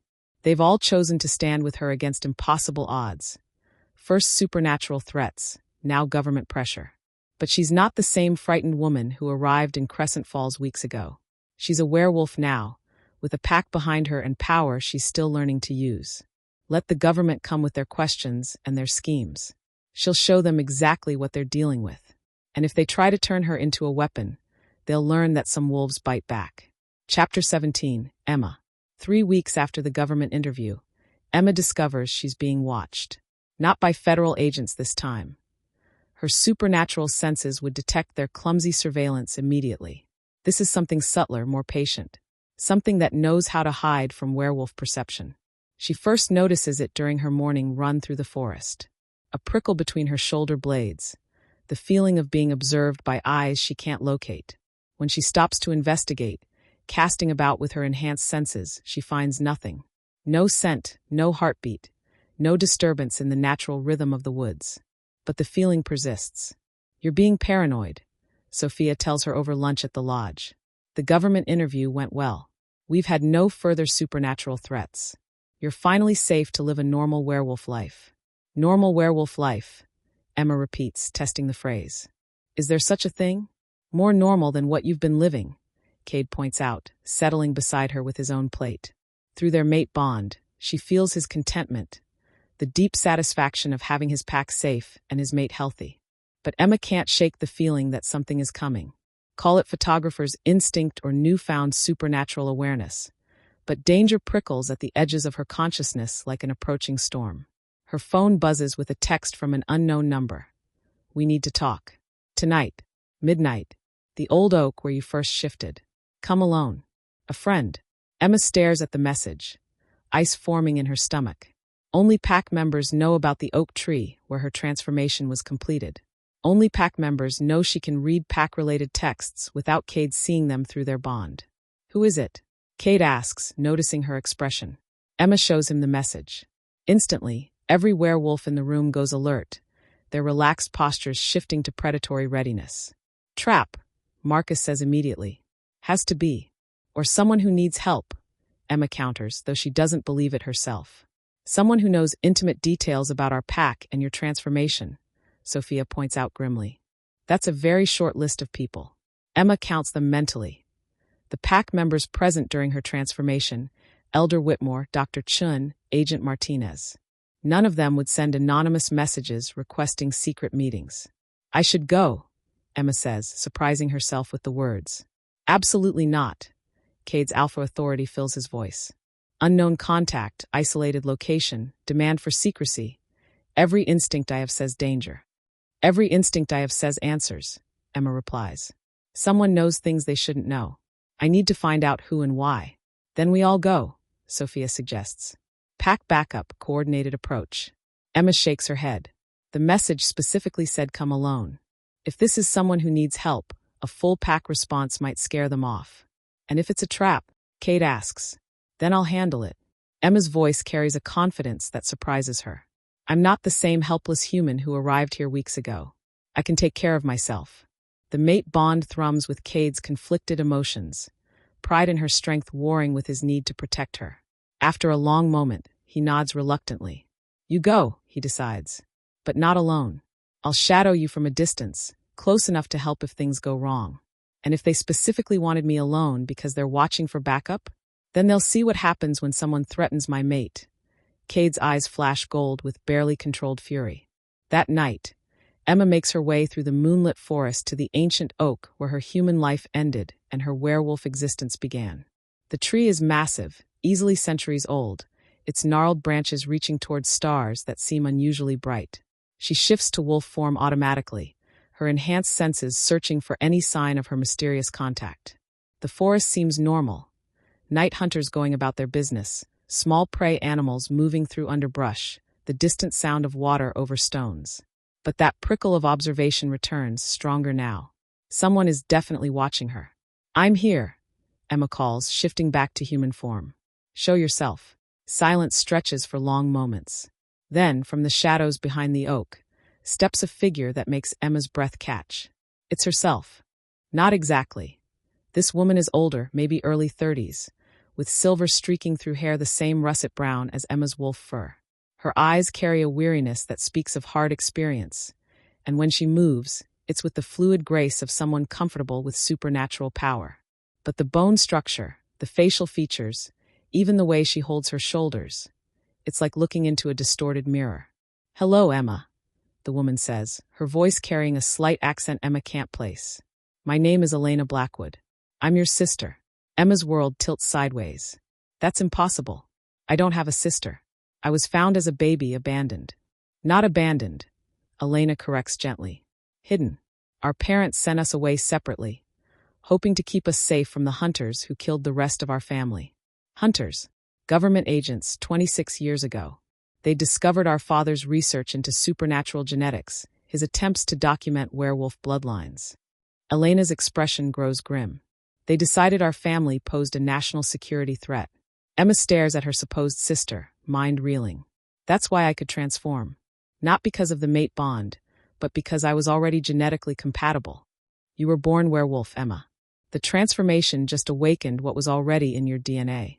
Elena moves closer, and Emma catches her scent. Pine and earth and something wild, but underneath it, something familiar. Something that smells like family. How did you find me? Emma asks. I've been tracking you since you first made national news. The wildlife photographer who survived a supernatural attack, who somehow wounded enhanced werewolves with silver-coated weapons. Elena's smile is proud but sad. You always were resourceful. You remember me? I'm 4 years older. I remember our parents, our home in the mountains of Colorado, the night the government agents came. Elena's voice grows harder. I remember our father telling me to run, to take you somewhere safe. But we got separated during the escape. Emma tries to process this information, to reconcile it with everything she thought she knew about her origins. The Morgans found me in the Oregon woods, not Colorado. Because I carried you there, Elena explains. A 6-year-old girl traveling alone with a baby draws attention. I left you where I knew good people would find you, then disappeared into the wilderness. For 20 years, learning to survive, hunting the agents who killed our family, becoming strong enough to protect what's left of our bloodline. Elena's eyes flash with inner fire. The government has been very interested in our family's research, Emma. They've been looking for us ever since. Ice forms in Emma's stomach. The FBI interviews, the scientific curiosity about my transformation. They know who you are, Elena confirms. Or at least they suspect. Your genetic compatibility, your survival rate, the fact that you awaken dormant werewolf traits. It all points to the Blackwood bloodline. Emma thinks about Dr. Chen's eager questions, Agent Martinez's calculating gaze, Colonel Harrison's interest in military applications. They want to use me. They want to use us, Elena corrects. Our family's research included methods for enhancing supernatural abilities, for stabilizing transformations that normally kill adult humans. In the wrong hands, that knowledge could create supernatural weapons. And in the right hands, Elena's smile turns predatory. It could destroy the people who murdered our parents. The forest around them seems to hold its breath. Emma stares at this woman who claims to be her sister, who carries the scent of family and the weight of 20 years' worth of secrets. Why now? Emma asks. Why reveal yourself now? Because they're closing in, Elena says simply. The government interviews were just the beginning. Soon they'll move to more direct methods. Kidnapping, forced testing, worse. You need to be prepared. I have a pack. They'll protect me. Your pack is powerful, but they're not equipped to fight a shadow war against federal agencies. Elena steps closer, urgency in her voice. But we are. Our family's research, our bloodline abilities, the techniques I've learned. Together, we could make them pay for what they've done. Emma feels a dangerous temptation in those words. The idea of revenge, of striking back against the forces that have shaped her life without her knowledge, carries a dark appeal. But she also feels Cade's presence through their mate bond, his love and concern anchoring her to the life she's built rather than the one she's lost. I need time to think, Emma says finally. Elena nods. I understand, but don't take too long. They're planning something, Emma. Something that will force your hand whether you're ready or not. She turns to go, then pauses. There's something else you should know. Our parents' research. It wasn't just about werewolf genetics. They discovered something that links all supernatural species, something that could revolutionize our understanding of magic itself. What kind of something? Elena's smile is enigmatic. The kind that governments would kill entire families to possess. With that cryptic statement, she melts back into the forest shadows, leaving Emma alone with more questions than answers. Emma shifts back to wolf form and runs toward home, her mind churning with revelations that change everything she thought she knew about herself. She has a sister. She has a bloodline. She has a history of government persecution that predates her birth. And somewhere in the darkness, Emma Blackwood is preparing for a war that Emma might not be able to avoid joining. Chapter 18, Emma. Emma returns to the lodge to find Cade pacing the main room like a caged wolf, his anxiety so strong it bleeds through their mate bond even before she enters the building. Thank God, he breathes when she appears in the doorway. What happened? You were gone for over an hour. Emma looks around the room at the assembled pack members. Sophia, Marcus, and several others who've clearly been called in for emergency backup. Their faces show varying degrees of concern and readiness for battle. Sit down, Emma says quietly. All of you. This is going to take a while to explain. She tells them everything. Elena's appearance, the claims about their shared bloodline, the revelation about government persecution of their family 20 years ago. With each detail, the pack's expressions grow more troubled. A sister you've never mentioned, Sophia says when Emma finishes. Convenient timing for her to appear just as government pressure is increasing. You think she's lying? Emma asks. I think her story is suspiciously convenient, Sophia replies. Government agents who know your true identity, secret family research, a mysterious sister who's spent 20 years preparing for revenge. It sounds like something designed to manipulate you. Marcus nods agreement. And her scent. You said she smelled familiar, but scent can be artificially altered. Perfumes, chemical treatments, even magical enhancements. Emma considers this, but her photographer's instincts argue against it. Her bone structure, her mannerisms, those can't be faked. She moved like me, held her shoulders like me. Shapeshifters exist, Cade points out grimly. Beings that can mimic appearance, voice, even behavior patterns. Then test her, Emma says. Bring her here, verify her claims. Absolutely not. Cade's alpha authority fills his voice.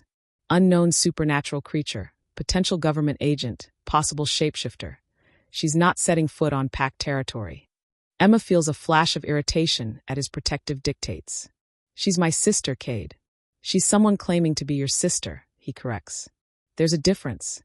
Through their mate bond, Emma feels Cade's deeper concerns. Not just about Elena's identity, but about Emma's reaction to her.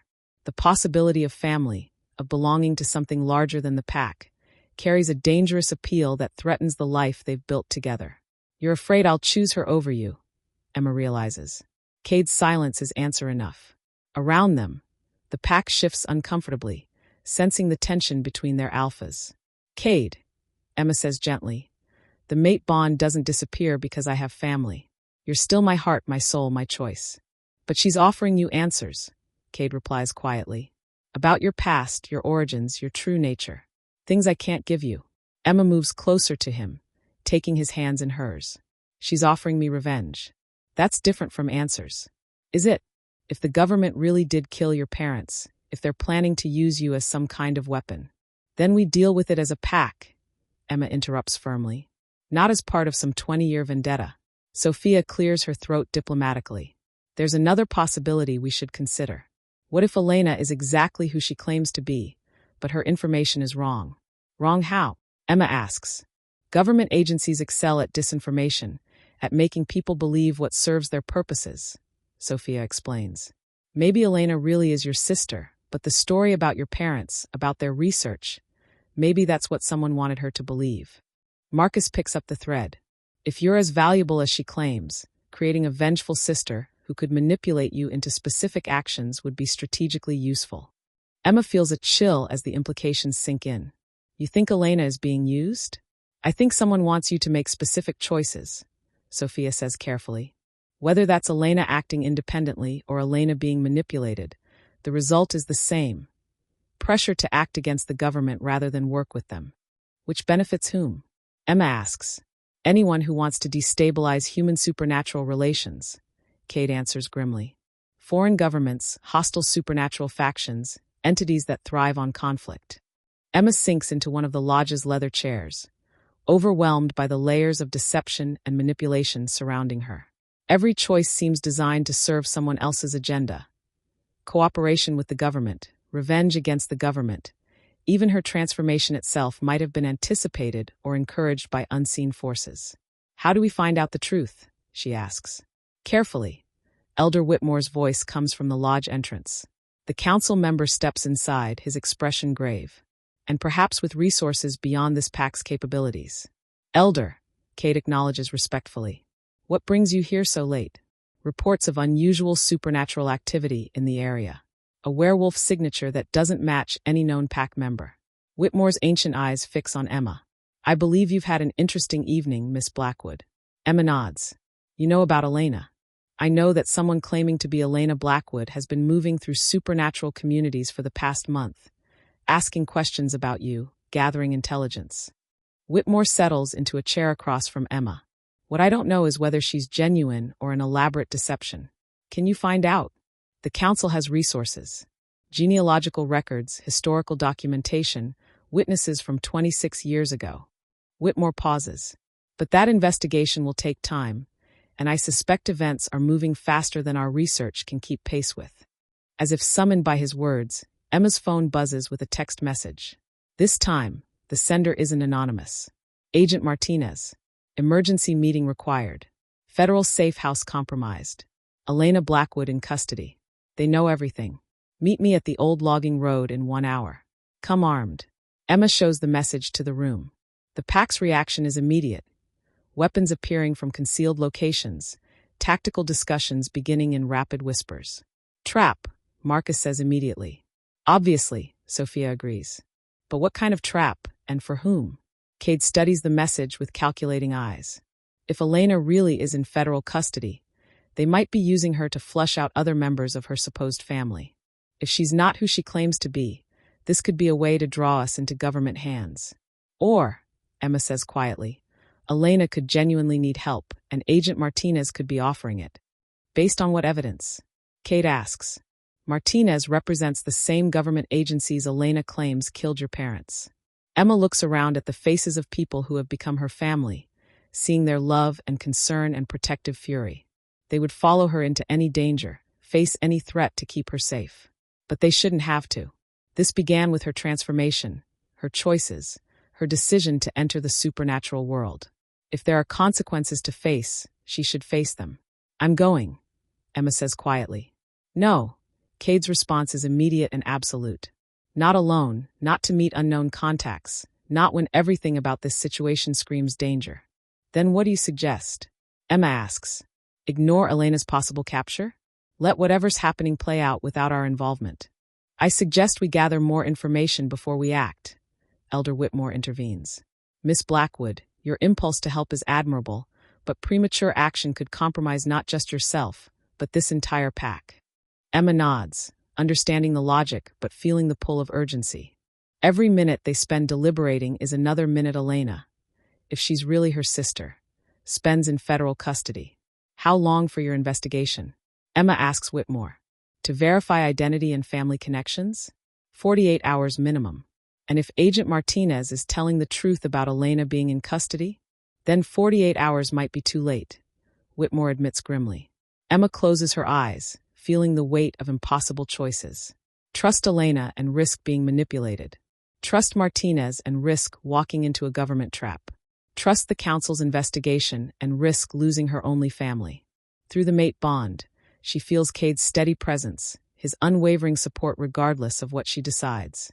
The pack stands ready to follow her lead, even into danger they don't understand. We need a plan that doesn't require us to trust anyone completely, Emma says finally. Something that gets us information while minimizing exposure. What did you have in mind? Sophia asks. Emma opens her eyes, decision crystallizing. We're going to that meeting, but not the way Agent Martinez expects. She looks around at the pack members who have become her family, at the mate who shares her soul, at the elder who represents supernatural law and order. Time to find out who's been pulling the strings, Emma says, and make them regret thinking they could use us as pawns. Outside, thunder rumbles in the distance, and lightning illuminates the forest in stark, revealing flashes. The storm is coming, and Emma Blackwood is done running from it. Chapter 19, Emma. The old logging road cuts through the forest like a scar, overgrown but still navigable for those who know where to look.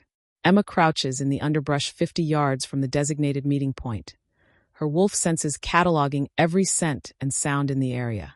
3 federal vehicles are parked in the clearing ahead, too many for a simple prisoner exchange. Through her enhanced hearing, Emma counts at least 8 heartbeats, their rhythms betraying nervousness and anticipation. Definitely a trap, Cade's mental voice confirms through their bond. He's positioned on the opposite side of the clearing with Marcus and 2 other pack members. But whose trap? Emma studies the scene below. Agent Martinez stands beside the lead vehicle, checking her watch with obvious impatience. Behind her, federal agents have taken defensive positions, but they're not watching the forest. They're watching Martinez. I think Martinez is the bait, Emma realizes. Her own people don't trust her. Or she's playing a deeper game than we thought. Sophia's voice joins their mental conversation. From her perch in the trees above, she has the best view of the entire operation. Movement in the back of the nearest SUV catches Emma's attention. Through the tinted windows, she glimpses a figure that might be Elena. But the distance and poor lighting make positive identification impossible. Emma checks her watch. 5 minutes until the meeting time Martinez specified. Whatever's going to happen, it's about to begin. Elena's scent, Marcus reports suddenly. Fresh trail leading east from the vehicles. She was here, but not in the car. Someone's using her scent to mask their real location. Emma's enhanced hearing picks up the sound of approaching vehicles. Engines running without headlights, moving slowly through the forest on parallel logging roads. More government forces, converging on the meeting site from multiple directions. We're walking into a government operation, Emma realizes. Multiple agencies, coordinated response. They're not here to exchange prisoners. They're here to capture me. Then we leave, Cade's mental voice carries alpha authority. Now, before they can surround us completely. But Emma's photographer instincts are telling her something different. The federal agents below are too tense, too divided in their attention. Martinez checks her phone obsessively, her body language screaming anxiety rather than confidence. Something's wrong with their operation, Emma observes.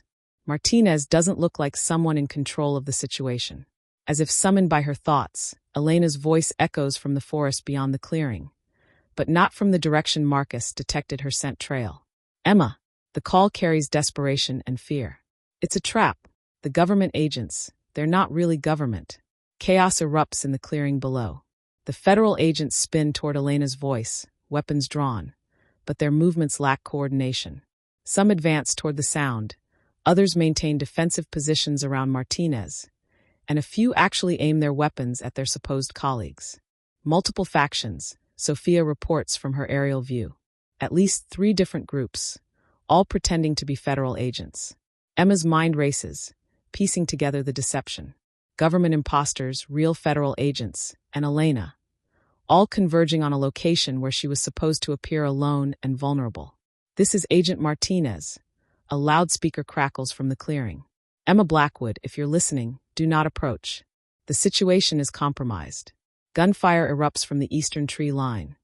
Not the sharp crack of government-issue weapons, but the distinctive thrum of supernatural firearms. Silver bullets designed to kill werewolves. Supernatural hunters. Marcus's mental voice carries grim recognition. Professional ones, using government cover to get close to their targets. Emma watches the battle unfold below as 3 separate groups engage in a firefight that has nothing to do with law enforcement. Real federal agents trying to maintain their cover operation. Supernatural hunters using the chaos to position themselves for werewolf kills. And a third faction she can't identify that seems interested in capturing rather than killing. Elena appears at the edge of the clearing, moving with supernatural speed between cover points. She's not running from the battle. She's fighting her way toward the federal vehicles, her movements coordinated and lethal. She's not a victim, Emma realizes. She's here to extract something from those vehicles. Emma. Elena's voice carries clearly despite the gunfire. The research data, it's in the lead SUV. Our parents' work, everything the government stole from our family. We can take it back. The pieces click into place with devastating clarity. This entire elaborate setup, the prisoner exchange story, the government meeting, even Elena's initial contact, it's all been designed to get Emma here, to this specific location, at this specific time. They're not after me, Emma projects to her pack. They're using me as a distraction while Elena steals whatever's in that vehicle. Then we leave her to it, Cade replies immediately. Not our fight, not our problem. But Emma's enhanced hearing picks up something that changes everything. The sound of helicopter rotors in the distance, growing rapidly closer. Military aircraft, multiple units, approaching from the south. Real federal response, she realizes. Whatever Elena is stealing, it's important enough to mobilize serious government resources. The firefight in the clearing intensifies as all 3 factions realize they're about to be overrun by legitimate federal forces. Emma watches Elena reach the lead SUV and begin working on the vehicle's electronic locks with equipment that definitely isn't standard supernatural gear. She's got advanced technology, Sophia observes. Military-grade hacking equipment. Either she's been working with one of these factions, or she's got resources we don't know about. Emma makes a decision that surprises her with its clarity. Instead of retreating or engaging in the battle, she begins moving through the forest toward Elena's position. Not to help, not to hinder, but to get answers. Emma, what are you doing? Cade's mental voice carries alarm. Finding out the truth, she replies. About Elena, about the research, about why everyone seems to think I'm the key to something I don't understand. Emma circles wide around the firefight, using her supernatural stealth to approach the vehicle where Elena works frantically at the electronic locks. Up close, Emma can see the family resemblance more clearly. Bone structure, movement patterns, even the way Elena holds her mouth when concentrating. But she can also see things that don't fit Elena's story. Tactical gear that speaks of professional training. Scars that suggest combat experience. Most telling, a small tattoo on Elena's wrist that Emma recognizes from government database photos. The symbol of a classified federal program. Elena finishes her work, and the SUV's doors unlock with an electronic chirp. She reaches inside and extracts a metal briefcase, her movements quick and efficient. Elena, Emma says quietly, stepping out of the forest shadows. Her supposed sister spins, her hand moving instinctively toward a concealed weapon before recognition stops the motion. Emma, Elena breathes. Thank God you're safe. I was so worried they'd captured you too. Who are you really? Emma asks, her voice carrying alpha authority she's learned from Cade. Elena's expression shifts, the desperate sister facade cracking to reveal something harder underneath. I'm exactly who I said I am. Your sister, your family, the only person who understands what you're capable of. Then explain the government tattoo on your wrist. Elena glances down at the small mark, and for a moment her shoulders slump with what might be relief or resignation. Because the story I told you was true, just not complete, Elena says finally. Our parents were killed by a government agency. I was recruited by a different government agency, one that specializes in hunting the hunters. Emma stares at her supposed sister, pieces of a larger puzzle finally clicking into place. You're not here for revenge.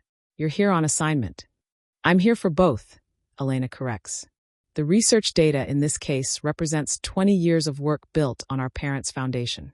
It's the key to stabilizing supernatural transformations, to creating werewolves who can survive anything. And your agency wants that technology. My agency wants to make sure it doesn't fall into the wrong hands. Elena's voice carries conviction, but Emma can smell the lie beneath it. The helicopter rotors are getting closer, and the firefight in the clearing is winding down as professional killers retreat from approaching federal forces. Come with me, Elena urges, clutching the briefcase. We can disappear. Use this research to become something the government can never control or capture. Sisters who answer to no one. Emma looks at the woman who shares her face, her bloodline, possibly her destiny. Then she thinks about Cade waiting in the forest, about the pack that has become her family, about the life she's built rather than the one she's lost. No, Emma says simply. Elena's expression hardens. Emma, this is our chance. To become what someone else wants us to become. Emma interrupts. Whether that's government weapons or supernatural rebels, we'd still be dancing to someone else's tune. Then what do you want? Emma considers the question, feeling the certainty settle in her bones. I want to go home to my pack. I want to live the life I chose rather than the one our bloodline destined us for. Elena stares at her for a long moment, then nods slowly. I understand. But Emma, this research, what it represents, it's bigger than personal choices. It could change the balance of power between humans and supernatural creatures permanently. Then maybe it should be destroyed, Emma says. Maybe some knowledge is too dangerous for anyone to possess. Elena's laugh is bitter, but not unkind. Spoken like someone who's never had to fight for her right to exist. The helicopters are overhead now, searchlights beginning to sweep the forest. Elena hefts the briefcase and begins moving toward the deeper woods. Goodbye, Emma, she calls over her shoulder. Try to stay safe. The world is about to become a much more dangerous place for people like us. Emma watches her sister disappear into the forest, carrying secrets that could reshape the supernatural world. Part of her wants to follow, to learn more about their family and their legacy. But a larger part knows she's already found her family, already discovered her legacy. It's waiting for her in the forest, bound to her by choice rather than blood. Emma, Cade's mental voice carries relief and love. The federal forces are withdrawing. Whatever they were looking for, they didn't find it. Coming home, Emma replies, turning her back on the clearing and the questions she'll never have answers to. Behind her, the government operation winds down, leaving only empty vehicles and disturbed earth to mark where 3 different factions fought over secrets that might never see daylight. But Emma doesn't look back. She's learned that sometimes the most important choice is not which path to take, but which ones to leave untraveled. And her path leads home, to a pack that chose her and a mate who loves her exactly as she is. Not for her bloodline or her potential, but for the person she decided to become. 2 years later, Emma stands at the edge of the Morrison family territory, watching the sunrise paint the Oregon mountains in shades of gold and amber. In her arms, a 6-month-old baby with Cade's green eyes and her own stubborn chin sleeps peacefully, tiny fingers curled around a silver pendant that marks him as the next generation of pack leadership. He's going to be trouble, Sophia observes, settling beside Emma on the lodge's wraparound porch. I can already see the mischief in his eyes. Takes after his father, Emma replies with a smile, adjusting the baby's blanket against the morning chill. The past 2 years have brought changes Emma never could have imagined when she first returned to Crescent Falls as a wildlife photographer. The government's Supernatural Crimes Division has established a working relationship with the pack. Official registration in exchange for consultation on supernatural threats. Agent Martinez visits quarterly for progress reports, but the hostile surveillance has ended. Elena disappeared completely after their confrontation in the forest. Intelligence reports suggest she's working as a freelance operative, using their parents' research to help supernatural refugees escape government persecution. Emma has made peace with never seeing her sister again, understanding that some family ties are too dangerous to pursue. Emma, Cade's voice carries from inside the lodge. Phone call for you. She passes the baby to Sophia and goes inside to find Cade holding the cordless phone with an expression of amused bewilderment. It's National Geographic, he explains. Something about a Pulitzer Prize nomination. Emma takes the phone, her heart skipping a beat. The wildlife photographs she took during her first weeks in Crescent Falls, before her transformation, before her world turned upside down, had been published in a feature article about Pacific Northwest ecosystems. She'd forgotten they were even eligible for awards consideration. The conversation is brief, but life-changing. Her wolf photography series has been nominated for a Pulitzer Prize in feature photography, with the ceremony scheduled for next month in New York. We'll have to travel, Emma tells Cade after hanging up. Awards ceremony, press interviews, the whole circus. Cade's eyebrows rise. You're not going alone to face a pack of journalists without backup. Emma laughs, realizing how naturally he thinks in terms of pack protection, even for mundane human events. It's not dangerous, Cade. Just boring. Boring is good, he replies, pulling her into his arms. I've had enough excitement to last several lifetimes. Through their mate bond, Emma feels his contentment, the deep satisfaction of a life lived exactly as he chooses. No government pressure, no supernatural threats, just pack leadership and family and the quiet rhythms of territorial maintenance. Their son begins fussing outside, and they return to the porch where Sophia is attempting to soothe him with werewolf lullabies that sound more like howling than singing. He wants his mother, Sophia says, passing the baby back to Emma. As Emma settles into the rocking chair Cade built during her pregnancy, she reflects on the journey that brought her here. A simple photography assignment that became a supernatural awakening. A homecoming that became a transformation. A love story that became the foundation for an entirely new life. Any regrets? Cade asks, settling on the porch rail where he can watch both his mate and his son. Emma considers the question seriously.